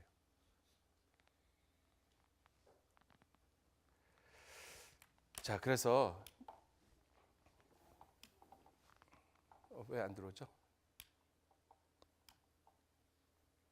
예, 그래서 자, 이제 진화에 대해서는 우리가 이러한 모습을 통해서 한번 여러분들 스스로 생각을 해보시고요. 자, 창조가 그러면 무조건 맞다. 진화가 틀렸으니까 창조가 맞다. 그렇게 생각하면 그건 지독한 종교적인 편견이죠. 창조가 틀렸으니까, 아니 진화가 틀렸으니까 종교는 무조건 맞아. 그건 억측입니다. 그러면 정말 창조가 맞는지 안 맞는지 우리는 어떻게 아느냐? 연구해야죠. 조사해봐야죠. 성경에는 창조에 관련되어진 그러한 구절들이 꽤 많이 나옵니다. 제가 몇 구절만 대표적으로 좀 말씀을 좀 드리도록 하겠습니다. 예를 들어서 유다서 1장 13절 말씀에 자기의 수치의 거품을 뿜는 바다의 거친 물결이요 영원히 예비된 캄캄한 흑암에 돌아가는 유리하는 별들이라. 이것은 정확하게 지금 뭘 의미하고 있어요? 블랙홀을 의미하고 있습니다. 여러분들 블랙홀이 인류가 알게 된 것이 200년이 채 안 됩니다. 근데 이 유다서는 지금부터 1900년 전의 기록이거든요. 1900년 전 기록에 캄캄한 흑암에 돌아갈 유리하는 별들이 블랙홀로 들어가잖아요. 1900년 전에 이와 같은 글을 기도를 잘한다고 열심히 한다고 쓸 수 있는 것은 절대로 아니죠. 창조주가 아니면, 만드신 분이 아니면 이와 같은 말씀을 기록하게 하실 수가 없는 것입니다. 또 욥기는 지금부터 약 4,000년 전, 3,500년에서 4,000년 전의 글이 욥기서인데 욥기 28장 25절 말씀에 보시면 바람의 경중을 정하시며, 바람의 경중, 바람의 무게라고 되어 있죠. 그죠? 바람의 경중을 정하시며 물을 대어 그 분량을 정하시며, 바람의 경중, 가볍고 무거운 것을 정한다. 여러분들 지금부터 4,000년 전 기록입니다. 바람이 무겁고 바람이 가볍다. 공기가 무겁고 가볍다. 그것을 고기압, 저기압이라고 이야기를 하죠. 그래서 바람이 생기거든요. 최소한도 지금부터 3,500년 내지 4,000년 전의 기록에 바람의 경중, 무게가 있다라고 말씀을 하고 있어요. 토리첼리가 공기의 무게를 잰 것이 그리 오래되어지지 않습니다. 17세기 정도밖에는 안 돼요. 베드로후서 3장 10절 말씀에 그러나 주의 날이 도적같이 오리니 그날에는 하늘이 큰 소리로 떠나가고 체질이 뜨거운 불에 풀어진다라고 돼 있죠. 근데 이 체질은 뭐라고 영어 성경에 돼 있는가 하면 엘리먼트, 즉 원소로 돼 있습니다. 여러분들 달턴이라는 사람이 16세기 사람인데 그 사람이 원자를 아톰이라고 얘기를 했거든요. 아톰. 그죠? 우리가 이 로버트 아톰이 있었죠, 예전에. 그죠? 이 톰이라는 것이 뭐냐면 나누다라는 뜻입니다. 디바이더, 나누다라는 뜻이에요. A는 뭐냐면 나눠지지 않는다는 부정 의미를 가지고 있습니다. 그래서 원자는 더 이상 나눠지지 않는다. 그 의미를 달턴이 지어냈습니다. 그런데 19세기 말에 오면서 러더포드라는 화학자에 의해서 원자가 나눠진다는 것을 발견했어요. 그래서 원자, 양성자, 중성자 이렇게 나눠지잖아요. 그러므로 말미암아 뭘 발견을 했는가 하면 뜨거운 불에 풀어진다라고 돼 있죠. 그죠? 여러분들 원자가 분열이 되면 그것을 가리켜서 핵 분열이라고 이야기를 합니다. 핵 분열이 되면 엄청나게 뜨거운 열이 생기죠. 굉장한 파괴력을 갖습니다. 하늘이 큰 소리로 떠나가고 체질이 뜨거운 불에 풀어지고 1900년 전의 기록에 원자가 풀어진다라고 돼 있어요. 우연히 그렇게 기록했겠습니까? 자, 이러한 이 창조 구절에 대한 증거들은 아주 많이 있습니다. 아주 많이 있어요. 자, 그러면 성경에 이렇게 돼 있다고 이 부분에 대해서 우리가 무조건 믿을 것이 아니라 거기에 대한 창조에 대한 증거가 분명히 있느냐? 증거가 없는데 그것을 믿는 것은 그건 미신과도 같습니다. 믿을 만한 증거가 없는데도 불구하고 나는 그냥 믿을게. 그거 어리석은 믿음이죠. 신명기 18장 21절 22절 말씀에 같이 한번 읽어보실까요? 내가 혹시 심중에 이르기를 그 말이 여호와의 이르신 말씀인지 우리가 어떻게 알리어 하리라. 만일 선지자가 있어서 여호와의 이름으로 말한 일에 증험도 없고 성취함도 없으면 이는 여호와의 말씀하신 것이 아니요 그 선지자가 방자의 한 말이니 너는 그를 두려워 말지니라. 하나님의 말씀이라면 증거가 있어야 돼요. 하나님이 천지를 창조하셨다, 증거가 있어야 돼요. 하나님이 역사를 주관하신다, 증거가 있어야 되거든요. 그렇죠? 그리고 성취함이 없으면 성경에 3분의 1 이상이 예언으로 되어져 있다고 되어 있죠. 예언은 누구든지 할 수 있습니다. 예언은 저도 예언할 수 있어요.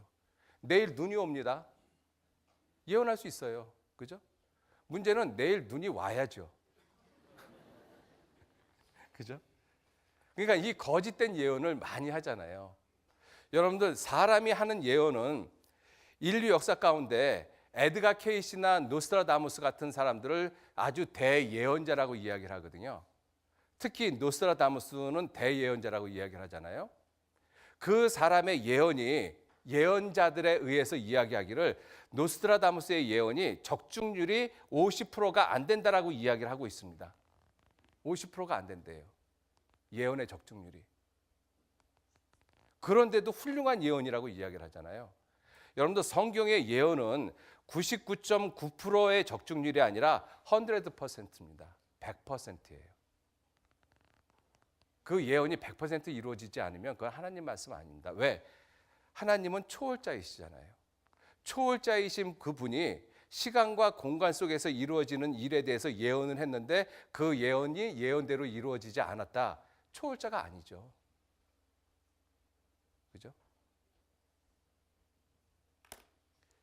자, 그래서 하나님의 말씀이라면 반드시 증거가 있어야 되고 그 예언에 대한 성취함이 있어야 된다는 뜻입니다. 그래서 우리는 성경 창조주 하나님에 대한 말씀을 보면서 하나님이 창조했다라고 하는데 그 창조에 대한 증거들이 있는지 없는지 살펴보는 것이 필요하겠죠. 창세기 한번 보시죠. 창세기 2장.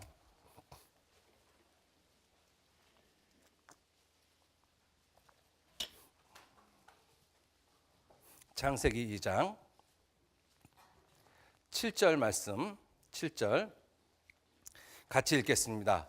여호와 하나님이 흙으로 사람을 지으시고 생기를 그 코에 불어넣으시니 사람이 생명이 된지라. 예, 사람을 흙으로 만드셨다, 이렇게 말씀을 하고 있습니다. 이제 현대에 와서 비로소 사람이 흙으로 만들어졌다라는 것을 이야기를 하고 있죠.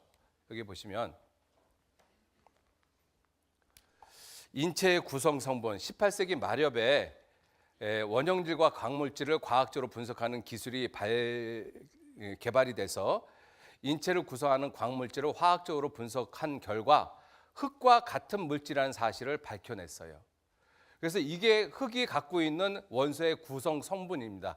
놀랍게도 사람이 죽으면 이 흙으로 돌아가는데 똑같은 원소의 구성비를 그대로 가지고 있어요.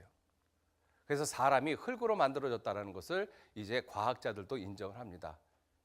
자, 그랬더니 어떠한 과학자가 하나님한테 그랬대요. 하나님, 나도 흙으로 사람을 만들 수 있습니다. 그래서 하나님이 그래, 그럼 한번 만들어 봐라.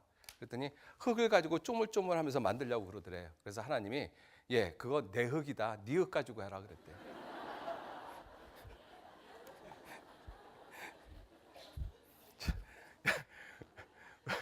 우리는 그 진토의 근원도 만들어내지 못하는 존재이거든요. 그죠?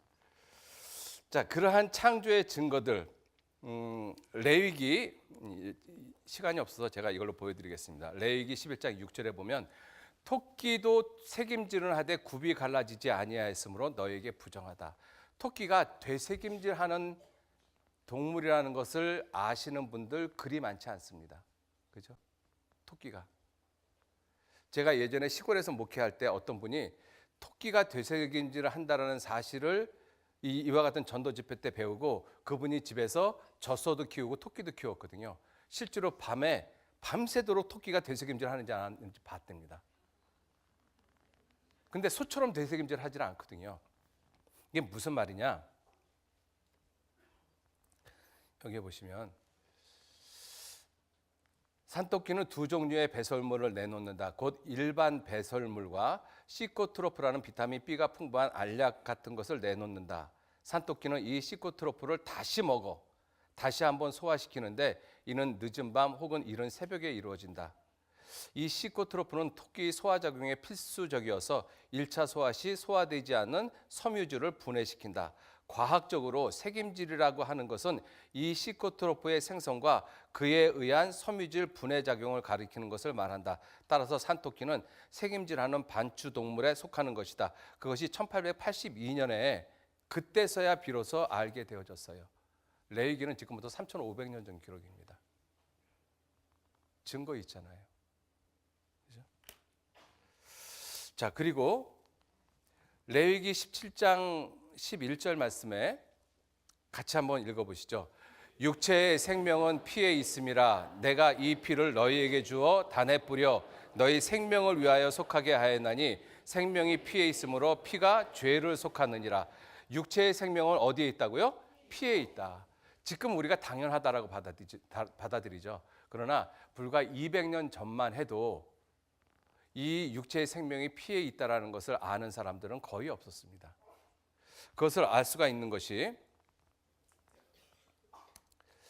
이 미국의 이 워싱턴 장군, 이 워싱턴 장군의 사망 원인을 보면 이 워싱턴 장군이 감기에 걸렸거든요. 근데 그때만 해도 1797년이니까 지금부터 200년 전쯤이지 않습니까? 그때만 해도 사람이 몸이 아프거나 그러면 사혈을 했습니다. 피를 뽑았어요. 근데 한 번 의사가 와서 피를 뽑았는데도 몸이 낫나지니까 그다음에 다른 의사가 와서 피를 뽑았습니다. 계속 뽑으니까 피가 더 이상 안 나왔어요. 그래서 결국은 피가 없어가지고 죽었습니다. 워싱턴 장군이 미국에서 그것도 이게 실제로 있었던 이게 버지니아 주에 가면 그 의학 논문집에 기록되어져 있어요. 실제로. 여러분들 이와 같은 이건 무슨 표시죠? 이발소 표시죠. 그죠?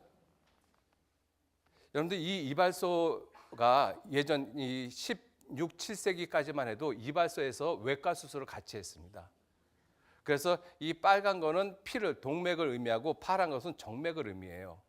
그래서 이걸 걸어놨던 거거든요. 그죠? 모르셨죠? 보세요. 전도 집회 오니까 이런 것도 아시고. 자, 육체의 생명은 피에 있다. 3,500년 전 기록인데 인간이 그것을 한 것은 불과 200년밖에는 되어지질 않아요. 성경은 이와 같은 많은 증거들이 있습니다. 바다에 길이 있다라고 말씀하시거든요. 시편 8편 8절에 보시면 공중의 새와 바다의 어족과 해로 바다의 길이라고 되어 있잖아요. 바다들의 길들이 있다라고 되어 있습니다. 바다가 하나가 아니잖아요. 그죠? 5대양이라고 되어 있지 않습니까? 거기에 길들이 있어요. 바다가 크게 한류와 난류가 흐르고 있지 않습니까? 그것이 멋대로 막 섞여져서 흐르는 것이 아니라 놀라운 어떤 체인 벨트를 가지고 흐르고 있어요. 그래서 그 바다의 그 물의 흐름을 따라서 운행을 하면 이 항해하기가 훨씬 좋다라고 이야기를 합니다. 그것을 1800년도쯤에 발견한 사람이 미국 버지니아주 리치몬드에 사는 이 마울이라는 사람이거든요. 자, 이와 같은 증거들은 굉장히 많이 있죠. 하나만 좀 더 보시면 욥기 26장 7절 말씀에 그는 북편 하늘을 허공에 펴시며 땅을 공간에 다시며 북쪽 하늘이라고 돼 있지 않습니까? 그죠? 북쪽 하늘을 empty space, 빈 공간으로 펼쳐 놓으셨다. 여러분 지금 밖에 나가서 밤 하늘을 바라다 보면 동서남북에 별이 가득하죠. 그런데 북쪽 하늘이 텅 빈 상태로 되어져 있고 그다음에 땅을 upon nothing, 아무것도 없는 공간에 달아놨다라고 말씀을 하고 있어요.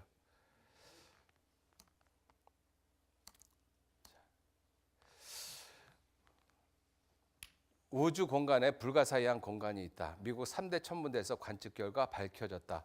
북두 칠성이 뒤니까 정확히 북쪽을 가리키죠. 지름 3억 광년, 별도 별로 없는 텅 빈 상태. 성경은 지금부터 3,500년에서 4,000년 전에 북쪽 하늘이 텅 빈 공간이 있다라고 기록을 하고 있습니다. 1981년도에 와서야 북쪽 하늘이 텅 빈 상태가 있다라는 것을 밝혀냈어요. 증거가 있잖아요. 여호와의 이름으로 말한 일에 증언도 없고 성취함도 없으면 이는 여호와의 말씀하신 것이 아니요. 반면에 증언도 있고 성취함도 있으면 그것은 창조주, 초월자 스스로 존재하시는 그 하나님의 말씀이라는 것입니다. 그죠? 이와 같은 증거, 창조의 증거들은 너무나 많습니다. 정말로 너무나 많아요. 여러분들, 그래서 제가 부탁을 드리고 싶은 것은 제가 9시 반이 되면 정확히 끝내드릴 겁니다. 좋으시죠? 대신 조금이라도 마음에 의문이 있으신 분들은 시간이 9시 반이면 아직 이른 시간이잖아요. 여기 뒤에 우리 전도인들 많습니다. 붙들고 꼭 상담하셔요. 그리고 돌아가시기 바라겠습니다. 자, 성경의 이와 같은 증거들은 좀 나중에 보시고 성경을 살펴보면요, 역사적인 증거들도 굉장히 많습니다. 역사적인 증거. 대표적으로 이와 같은 증거들이 있는데, 예를 들어서 애굽, 이집트 있지 않습니까? 여러분들, 고대 역사를 살펴보면 이집트를 빼고서는 고대 역사를 절대로 이야기할 수가 없습니다. 그만큼 찬란한 문명이었고 그만큼 세계 모든 문명에 지대한 영향을 미쳤던 나라가 애굽이라는 나라거든요. 지금 미국이라는 나라가 세계에 영향을 미치는 것하고는 비교가 되어지지 않을 만큼. 그런데 그 애굽을 성경에서 하나님이 어떻게 예언을 하셨는가 하면, 여기 보시면 애굽 땅이 사막과 황무지가 되리니 그들이 나를 여호와인 줄 알리라. 내가, 애굽을 가리키죠. 애굽 왕을 가리킵니다. 스스로 이르기를 이 강은, 나의 강을 가리키죠. 내 것이라. 내가 만들었다 하도다. 그러므로 내가 너와 내 강들을 쳐서 애굽 땅 믹돌에서부터 수에네 곧 구스 지경까지 황무한 황무지 곧 사막이 되게 하리니 그 가운데로 사람의 발도 지나가지 아니하며 짐승의 발도 지나가지 아니하고 거접하는 사람이 없이 40년이 지날지라. 내가 애굽 땅으로 황무한 열국같이 황무하게 하며 애굽 성읍도 사막이 된 열국의 성읍같이 40년 동안 황무하게 하고 애굽 사람들은 각국 가운데로 흩으며 열방 가운데로 흩으리라. 실제로 그런 전투가 있었습니다. 갈그미스 전투 때. 나 여호와가 말하노라. 40년 끝에 내가 만민 중에 흩은 애굽 사람을 다시 모아내되 애굽에 사로잡힌 자들을 돌이켜 바드로스 땅 곧 그 고토로 돌아가게 할 것이라. 그들이 거기서 미약한 나라가 되되 나라 중에 지극히 미약한 나라가 되어 다시는 열국 위에 스스로 눕히지 못하리니 내가 그들을 감하여 다시는 열국을 다스리지 못하게 할 것이라. 여러분들, 애국이 이때 망한 이후로 지금까지 나라 중에서 머리의 모습으로 있었던 적이 단 한 번도 없습니다. 정말 미약한 나라죠. 그 강대했던 나라가. 여러분들, 그 스핑크스하고 피라미드를 한번 보셔요. 세계에서 역사를 모르는 사람도 스핑크스, 피라미드는 다 압니다. 그토록 찬란했던 문명을 이루었거든요. 그러한 나라가 다시는 열국 위에 스스로 눕히지 못할 것이다. 이 예언의 말씀은 지금도 그대로 이루어지고 있습니다. 또 하나는 뭐냐면 성경에 아시리아라는 제국이 나오거든요. 아시리아 제국. 그 아시리아 제국이 BC 722년에 북이스라엘을 멸망을 시켰습니다. BC 700년, 600년 경에 이 아시리아 제국은 지금 미국 또 2000년 전 로마하고 비교도 안 될 정도로 강대한 강국이었었거든요. 그런데 그러한 강대한 강국이 지금부터 1845년 이전까지만 해도 아시리아라는 제국이 신화나 전설에 나오는 제국으로 생각했습니다. 왜냐하면 아시리아에 대해서 언급하고 있는 유일한 책이 성경이거든요. 그런데 인류 역사 아무리 뒤져봐도 아시리아 제국에 대한 흔적은 아무것도 안 나타났었어요. 그러다가 이 사람에 의해서 여기 보시면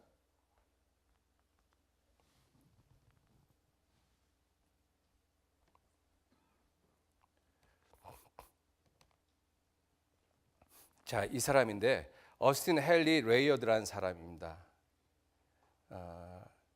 1817년 3월 5일 날 프랑스에서 태어나서 1894년 런던에서 죽었습니다.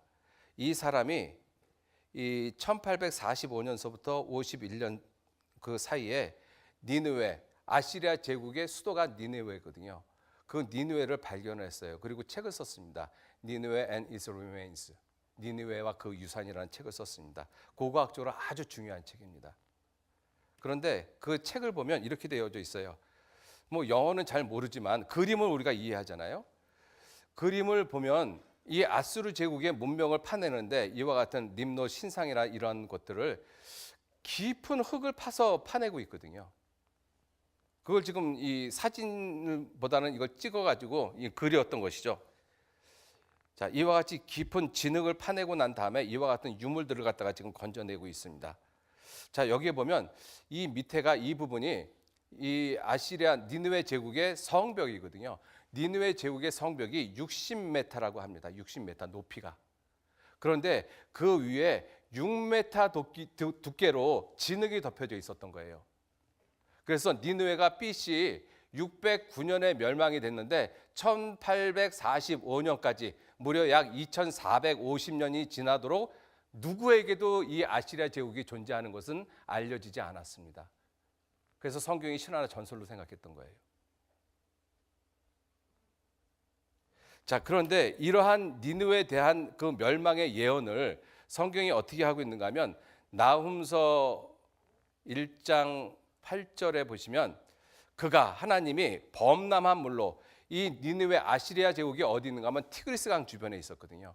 티그리스 강이 범람해서 물로 그것을 진멸한다라고 되어져 있어요. 그리고 나훔서 2장 8절 말씀해 보시면 니느웨는 예로부터 물이 모인 못 같더니 이제는 도망하니 설하설하 하나 돌아보는 자가 없도다. 자, 강들의 수문이 열리고 이 티그리스 강의 수문이 열리고 왕궁이 소멸되며, 그래서 나훔서 1장 14절 말씀에는 뭐라고 표현하셨는가 하면 나훔서 1장 14절 말씀에는 나 여호와가 내게 대하여 이 아시리아 제국에 대하여 명하였나니 내 이름이 아시리아 제국 니느웨라는 그 이름이 다시는 전파되지 않을 것이라. 얼마 동안? 2400년 동안 전파되지 않았습니다. 사람들이 아시리아 제국을 전혀 몰랐어요. 성경은 있는데. 놀랍지 않습니까? 내가 그동안 알아왔던 성경하고는 전혀 다른 모습이잖아요. 성경은 스스로 말씀하고 계시기를 너희는 여호와의 책을 자세히 읽어보라고 말씀하고 계셔요. 인간의 지혜를 초월하고 있는 책이 성경입니다. 여러분들은 이걸 배우셔야 돼요. 겸손한 마음을 가지고 배우셔야 됩니다. 창세기 2장 보시죠.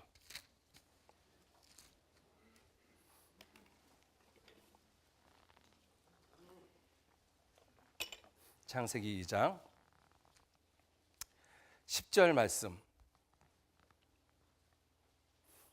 강이 에덴에서 발원하여 동산을 적시고 거기서부터 갈라져 네 근원이 되었으니 첫째 이름은 비손이라 금이 있는 하윌라 온 땅에 둘렸으며 그 땅의 금은 정금이요 그곳에는 베들레헴과 호마노도 있으며 둘째 강의 이름은 기혼이라 구스 온 땅에 둘렸고 셋째 강의 이름은 히데겔이라 아수르 동편으로 흐르며 넷째 강은 유브라데더라.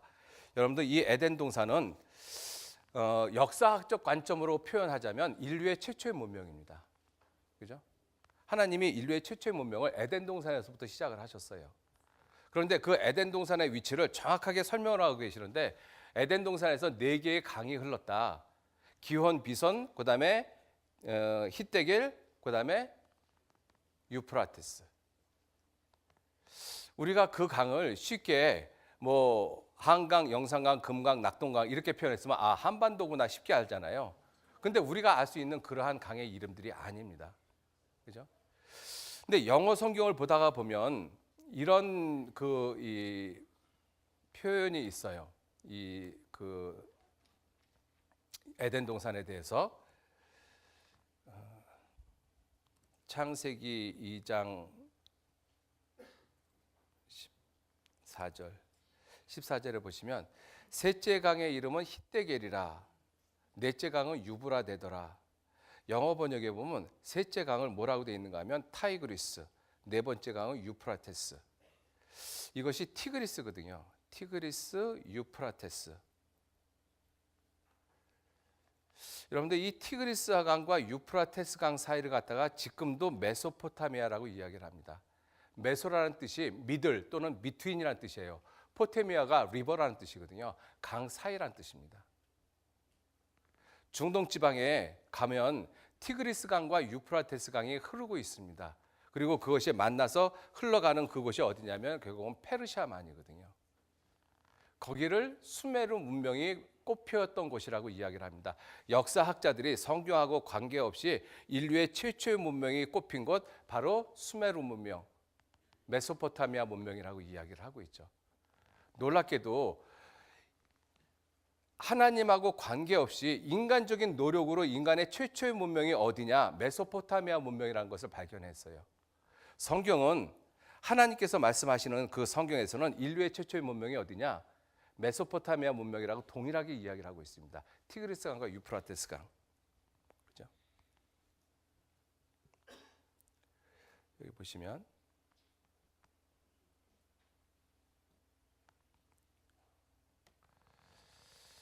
자, 보시죠. 이게 이 지리부도인데요. 여기 확대해 보면 여기가 페르시아만이지 않습니까?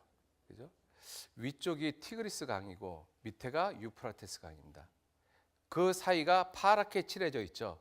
왜? 강 사이가 옥토거든요. 거기를 메소포타미아라고 이야기를 합니다. 그래서 여기를 갖다가 비옥한 초생딸 지대에서 오리엔트라고 부르는 거예요. 인류의 최초의 문명이 꼽혔던 곳입니다.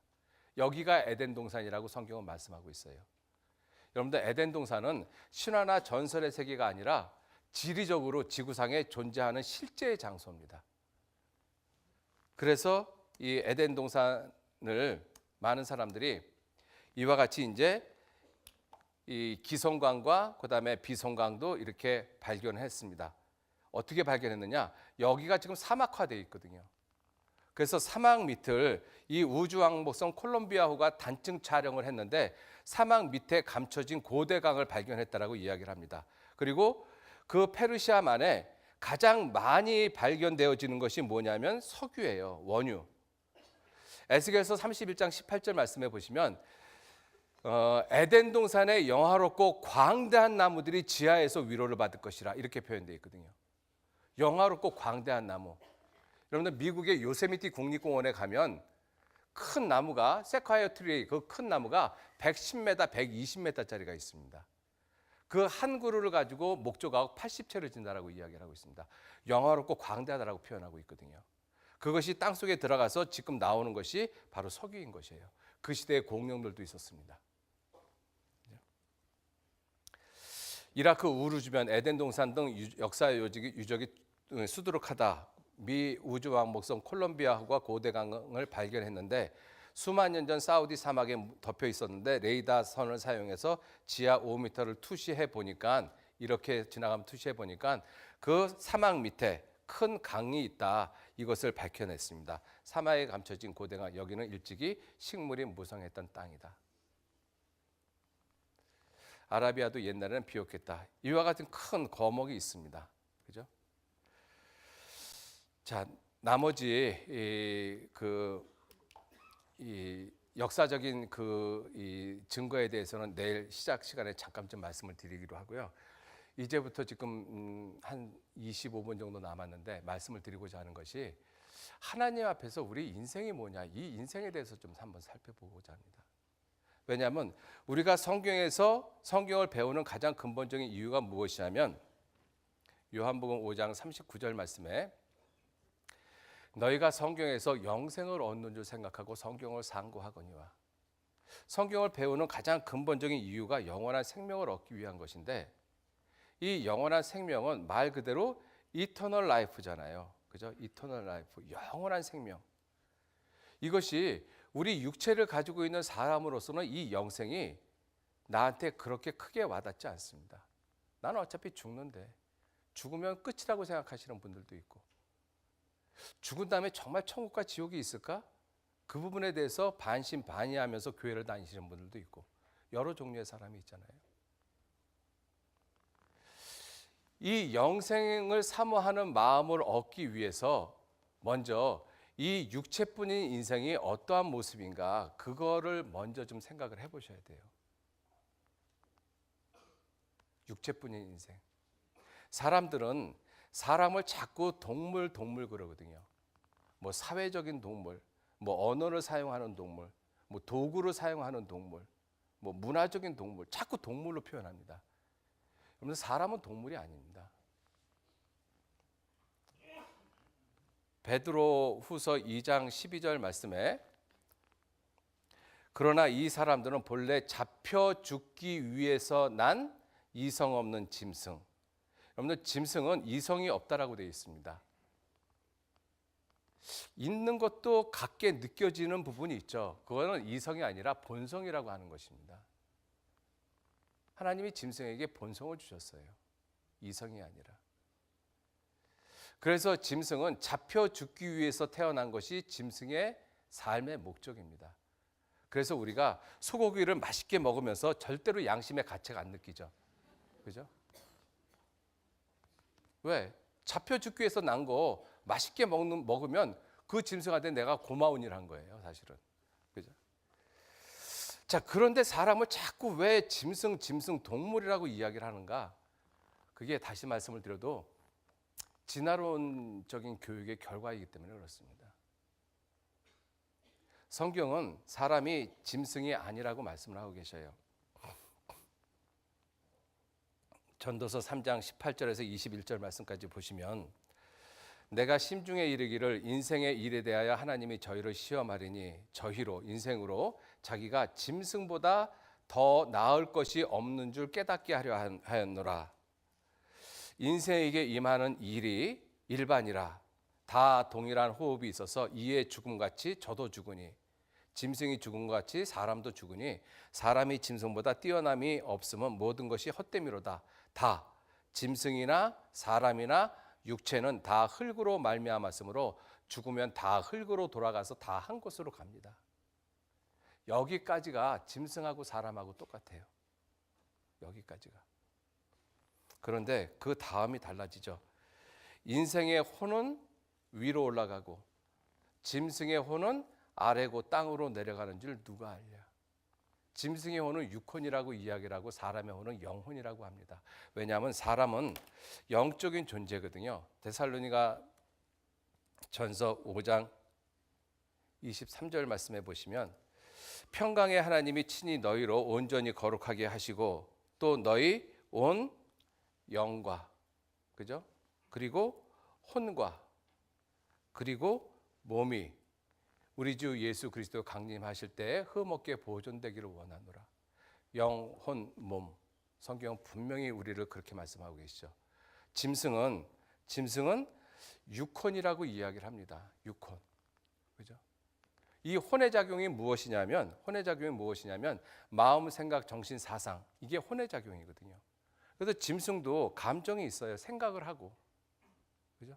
그게 사람하고 비슷해 보이거든요.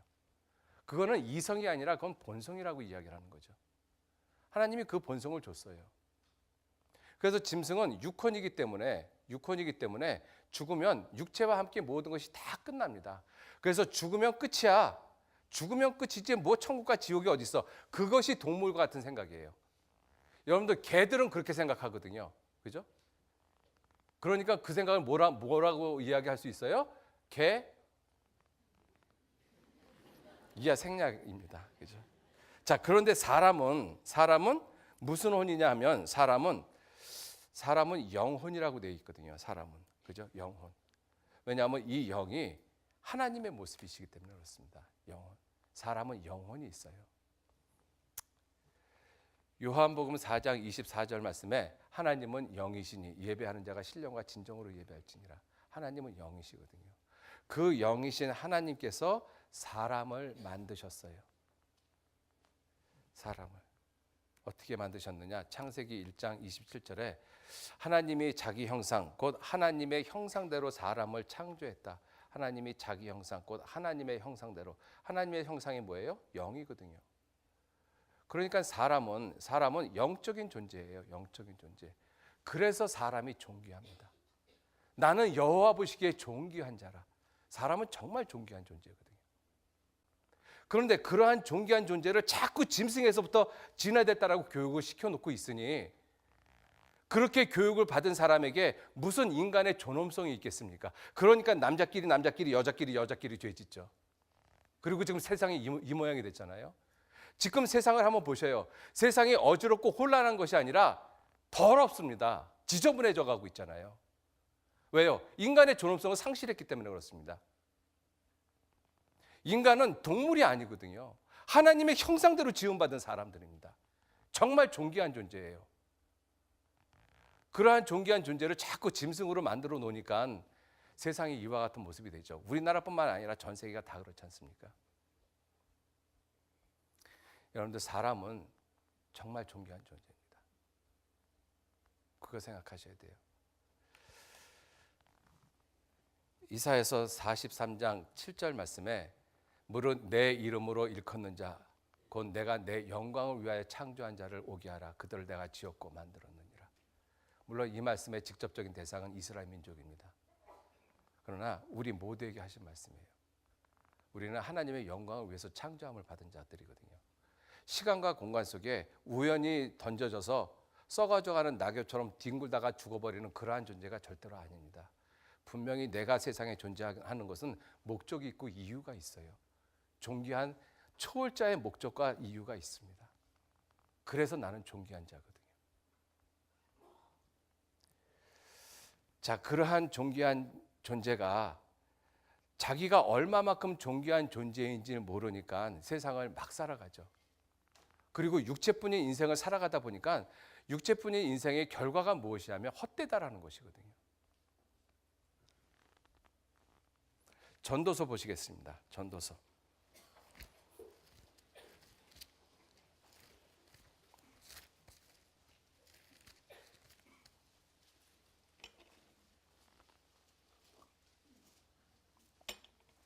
전도서 1장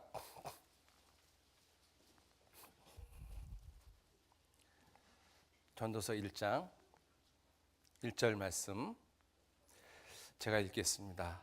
다윗의 아들 예루살렘 왕 전도자의 말씀이라. 2절 같이 읽겠습니다. 전도자가 가로되 헛되고 헛되며 헛되고 헛되니 모든 것이 헛되도다. 예, 모든 것이 헛되다라고 자기 인생에 대해서 말한 사람이 누구냐면 다윗의 아들 예루살렘 왕 솔로몬입니다. 세상에 성경에서 뭐라고 말씀하셨는가 하면 솔로몬을 보고 너의 전에도 너와 같은 자가 없었고 너의 후에도 너와 같은 자가 없을 것이다. 전도서를 읽어보면요, 솔로몬은 자기 마음에 원하는 건 눈으로 보는 거 다 해본 사람이에요. 그리고 나이 60이 못 돼서 죽었습니다. 그리고 하는 말이 내가 인생을 그렇게 내가 해볼 거 다 해본 대로 살아본 결과가 뭐냐? nothing. 아무것도 없다는 것입니다. 헛되다라는 거예요, 한마디로. 인생 무상 삶의 회의라는 것이죠. 여러분들, 육체뿐인 인생은 정말로 그렇습니다. 의미가 없어요. 성경에서도 이 인생을 뭐라고 말씀하셨는가 하면 말하는 자의 소리여 외치라. 가로되 대답하되 내가 무엇이라 외치리이까? 가로되 모든 육체는 풀이요 그 모든 아름다움은 들의 꽃과 같으니. 모든 육체는 풀이요, 풀과 같은 존재입니다. 이름 없는 들풀, 사람이 그냥 짓밟고 지나가는 그 이름 없는 들풀. 그 들풀 위에 잠깐 꽃이 피었어요. 며칠 갑니까? 시편 103편 15절 말씀에도 인생은 그 날이 풀과 같으며 그 영화가 들의 꽃과 같도다. 그게 인생입니다. 야고보서 4장 14절에는 뭐라고 말씀하셨어요? 사람을 내일 일을 너희가 알지 못하는도다. 너희 생명이 무엇이뇨? 너희는 잠깐 보이다 없어지는 안개니라. 그게 인생입니다. 여러분들 우리 인생이 얼마나 빨리 지나가는가 하면 시편 90편 10절 말씀에 같이 한번 읽어보시죠. 우리의 연수가 70이요 강건하면 80이라도 그 연수의 자랑은 수고와 슬픔뿐이요 신석기간이 우리가 날아가나이다. 제가 작년에 어떤 시골에 가서 전도 집회를 하다가 농사 70번 지면 인생 끝납니다 그랬더니 어떤 할아버지가 아이 참, 그리고 그냥 웃어요. 난 다 졌네 이제 그러더라고요. 예, 농사 70번 지면 인생 끝납니다. 그죠? 보름달 840번 보면 인생 끝나요. 보름달 840번. 여러분도 지금 몇 번 보셨어요? 어떤 분들은 지금 840번 이상 보신 분들도 계셔요, 지금. 덤으로 사는 인생입니다. 그죠? 그게 인생이에요. 그게. 여러분들 인생에 대해서 많은 분들이 노래를 하죠. 그죠? 많은 분들이 노래를 합니다. 이와 같은 모습으로. 여기 보시면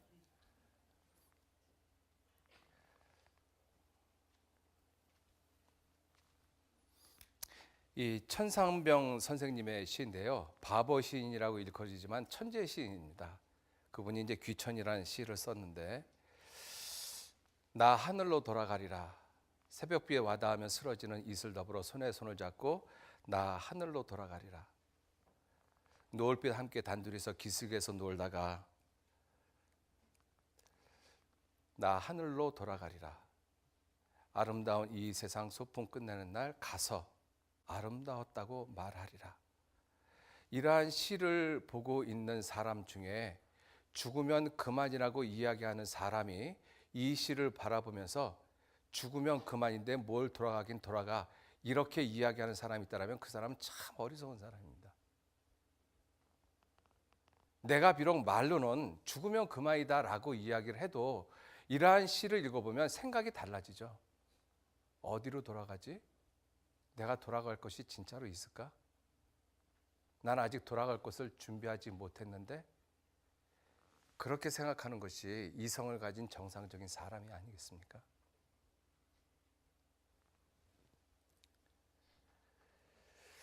신기영 선생님의 탈로 갑니다. 아이적 늙은이 보고 백발을 비웃더니 그렇게 비웃는 동안에 다른 아이들이 나 웃을 줄 어이 알리. 아이야 웃지 마라. 나도 너처럼 웃던 아이로다. 사람이 늙은 후에 뭐가 원수라고요? 거울이 원수로다. 젊었을 땐 거울 참 많이 보잖아요. 그죠? 마음이 젊었더니 그래서 옛 얼굴로만 여겼더니 샌머리, 흰머리 찡그린 모양 보니 아이고 죽어야겠구나. 늙고 병이 드니 백발을 어이하리. 소년 행락이 어제론 듯하다마는 어대가 이 얼굴 가지고 왕년의 나다. 그거 얘기하겠느냐는 거예요. 저도요 지금 이렇게 길을 가면 뒤에 여학생이 쫓아올 것 같은 착각을 합니다.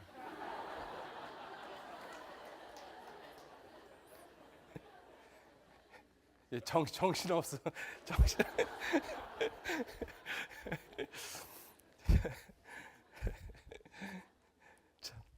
죄송합니다.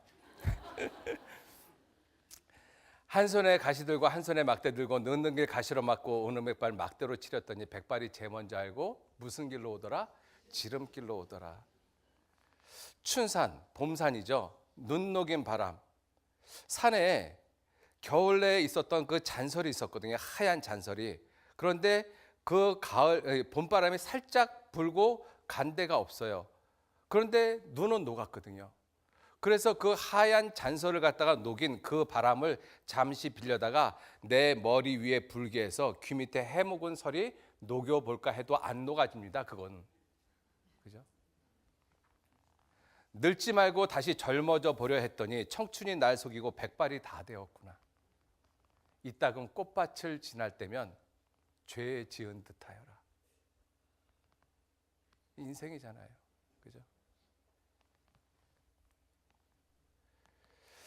이 중국 당나라 때 시인입니다. 하지장이라는 분인데 고향에 돌아와서 우연히 쓴 글에 이렇게 되어져 있습니다.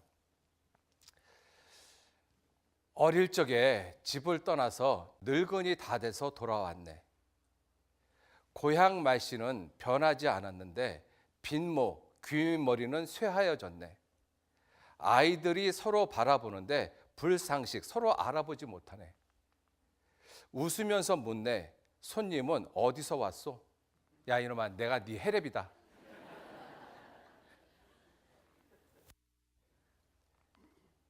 그게 인생입니다. 그게. 그죠? 여러분들 이 모습을 보세요. 제가 목련을 참 좋아하거든요. 다른 꽃보다 목련을 참 좋아합니다. 왜냐하면 목련을 보면 정말 예쁘잖아요. 요때. 그죠?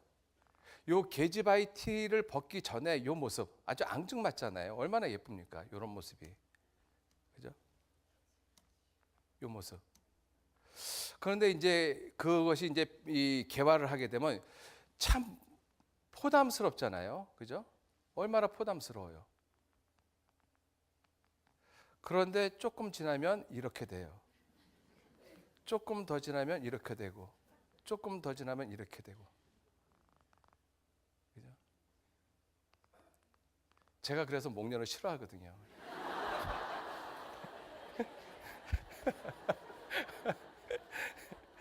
왜냐하면 이게 꼭 사람 모습인 거예요. 아니 이때가 불과 얼마 전이잖아요. 이럴 때가. 그런데 얼마 안 되면 벌써 이런 모습으로 돼버려요.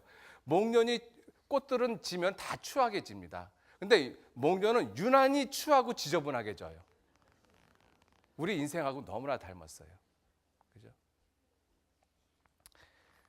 명사신리에 해당하여 꽃진다고 서라 마라. 명년 춘삼월이면 너는 다시 필연이와. 우리네 인생 한 번 가면 영영 다시 못 오나니. 그게 인생입니다. 그래서 성경에서는 그 인생이 헛되다라고 말씀하신 거예요. 헛되다. 헛되다. 그러한 인생이 전도서 9장 3절 말씀해 보시면 모든 사람의 결국이 일반인 그것은 해 아래서 모든 일 중에 악한 것이니 곧 인생의 마음에 악이 가득하여 평생에 미친 마음을 품다가 후에는 죽은 자에게로 돌아가는 것이라. 평생에 미친 마음을 품다가 평생에 미친 마음을 품었어요. 왜 그래요? 죽음 다음에 자기의 삶에 대해서 분명히 누군가는 심판을 하시는데 그 심판에 대한 준비 아무것도 안 하고 인생 육체가 전부인 줄 알고 거기에만 몰두해서 세상을 살다가 죽었어요. 미친 사람입니다. 하나님이 그렇게 말씀하셔요.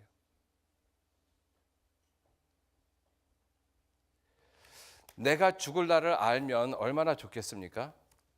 대저 사람은 자기의 시기를 알지 못하나니 물고기가 재앙의 그물에 걸리고 새가 올무에 걸린 같이 인생도 재앙의 날이 이르면 호연히 거기 걸리느니라.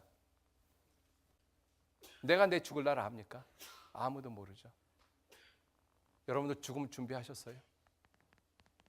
내가 언젠가는 죽음을 건너가야 되는데 준비하셨습니까? 이러한 인생을 우리가 살다가 보면 내 삶이 내 뜻대로 되어지지 않는 많은 모습을 봅니다. 내 인생은 왜 이렇게 꼬일까? 왜 이렇게 계획대로 뜻한 대로 계획대로 되어지지 않을까? 왜 내 인생에는 슬픔이 있고 눈물이 있고 고통이 있고 아픔이 있고 이별이 있고 내 인생은 왜 그럴까? 여러분들 옛날 어른들도 인생을 고해라고 그랬습니다. 고생의 바다. 욥기 5장 7절에도 인생은 고난을 위하여 났나니 그 불티가 위로 나름 같다. 인생은 한마디로 고해입니다. 고난입니다. 고통입니다. 이 지혜로운 솔로몬도 인생이 무엇인가 알고자 굉장히 노력을 했어요. 마음을 다하며 지혜를 써서 하늘 아래서 행하는 모든 일을 연구하며 살핀즉 이는 괴로운 것이니 인생을 보니까 괴로운 것이라는 것입니다. 그런데 하나님이 인생들에게 주사 수고하게 하신 거라. 하나님이 인생들에게 주셨대요. 뭐를? 이 괴로운 것을. 그럼 우리 질문하셔야 되잖아요. 하나님, 나를 하나님의 형상대로 영광스러운 존재로 만들었다면 내 인생 왜 이렇게 괴롭게 만들었습니까? 하나님한테 질문하셔야 돼요. 여러분들 정말 그 마음은 좀 가지셔요. 하나님, 내 인생 왜 이렇습니까? 내가 왜 이렇게 슬픔과 눈물과 고통과 억울함과 왜 내 인생을 이렇게 살아야 됩니까? 하나님. 하나님한테 물으셔야 되잖아요. 그냥 그렇게 살다가 죽는 게 인생입니까? 아니에요. 그렇지 않습니다. 왜 내 인생을 이렇게 괴롭게 만들어 놓으셨는지 하나님 답변 좀 해보셔요. 물어야 되잖아요. 하나님은 그렇게 묻는 우리들에게 이렇게 답변하십니다. 같이 한번 읽어보실까요? 주께서 인생으로 고생하며 근심하게 하심이 본심이 아니시로다. 그게 하나님 본심 아니에요. 그러니까 우리 인생은 뭐냐면 그 하나님의 본심이 무엇인지 찾아가는 것이 우리 인생의 목적입니다. 그냥 세상 되는 대로 사는 게 인생이 아니에요. 정말 하나님이 나를 왜 만들어 놓으셨는지, 왜 나를 이 세상에 보내셨는지, 왜 내 인생을 이렇게 수고롭게 만드셨는지 그거 알아가셔야 되는 거예요. 하나님 본심 찾으셔야 됩니다.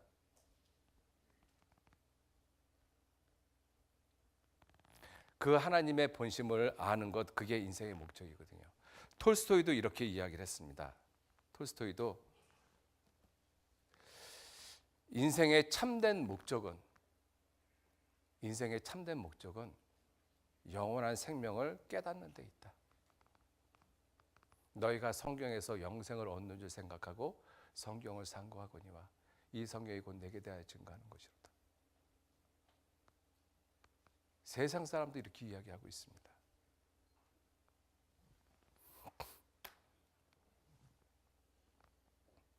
전도서 제일 끝부분에 하나님은 이렇게 말씀하고 있습니다. 일의 결국을 다 들었으니 육체뿐인 인생이 얼마만큼 허망하고 헛되고 의미 없는 것인가 그걸 다 들었으니 하나님을 경외하고 그 명령을 지켜라. 이것이 사람의 본분이다. 여러분들, 내가 정말로 하나님을 경외하려면 영원한 생명을 얻으셔야 돼요. 하나님의 명령을 지키면서 살아가려면 정말 하나님의 아들이 되셔야 됩니다. 그게 사람의 본분이에요. 이번 한 주간 하나님께서 여러분들의 삶을 계획하셨습니다. 세상에 그런 말 있죠. 사람에게 있어서 우연은 하나님의 필연이란 말이 있습니다. 여러분들, 하나님이 여러분들 이 일주일간 계획하셨어요. 대통령이 일주일을 나를 향해서 계획을 했다고 해도 엄청난 것이지 않습니까? 하물며 시간과 공간을 초월해서 계신 자존하시는 하나님께서 내 인생을 이 시간 계획을 하셨다면 이 한 주간 정말로 중요한 시간입니다. 여러분들, 이 한 주간 마음속으로 하나님 앞에 기도하셔요. 정말로 기도하셔요. 하나님, 이 한 주간을 통해서 하나님의 사랑을 깨닫게 해주십시오. 영원한 생명을 얻게 해주십시오. 기도하셔야 돼요. 정말 기도하십시오.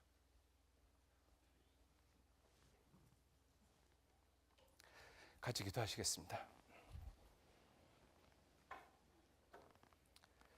거룩하신 아버지 하나님, 이번 한 주간 우리에게 귀한 은혜로 허락해 주셨습니다.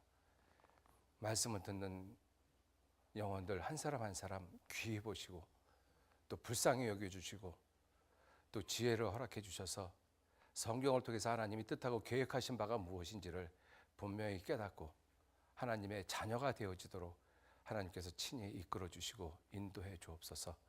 내일도 주님의 은혜로 하나님 말씀 들을 수 있도록 모두 이끌어 주시고 인도해 주옵소서. 모든 것 주님께 감사를 드리면서 예수님 이름으로 기도 올렸습니다. 아멘. 예, 수고하셨습니다.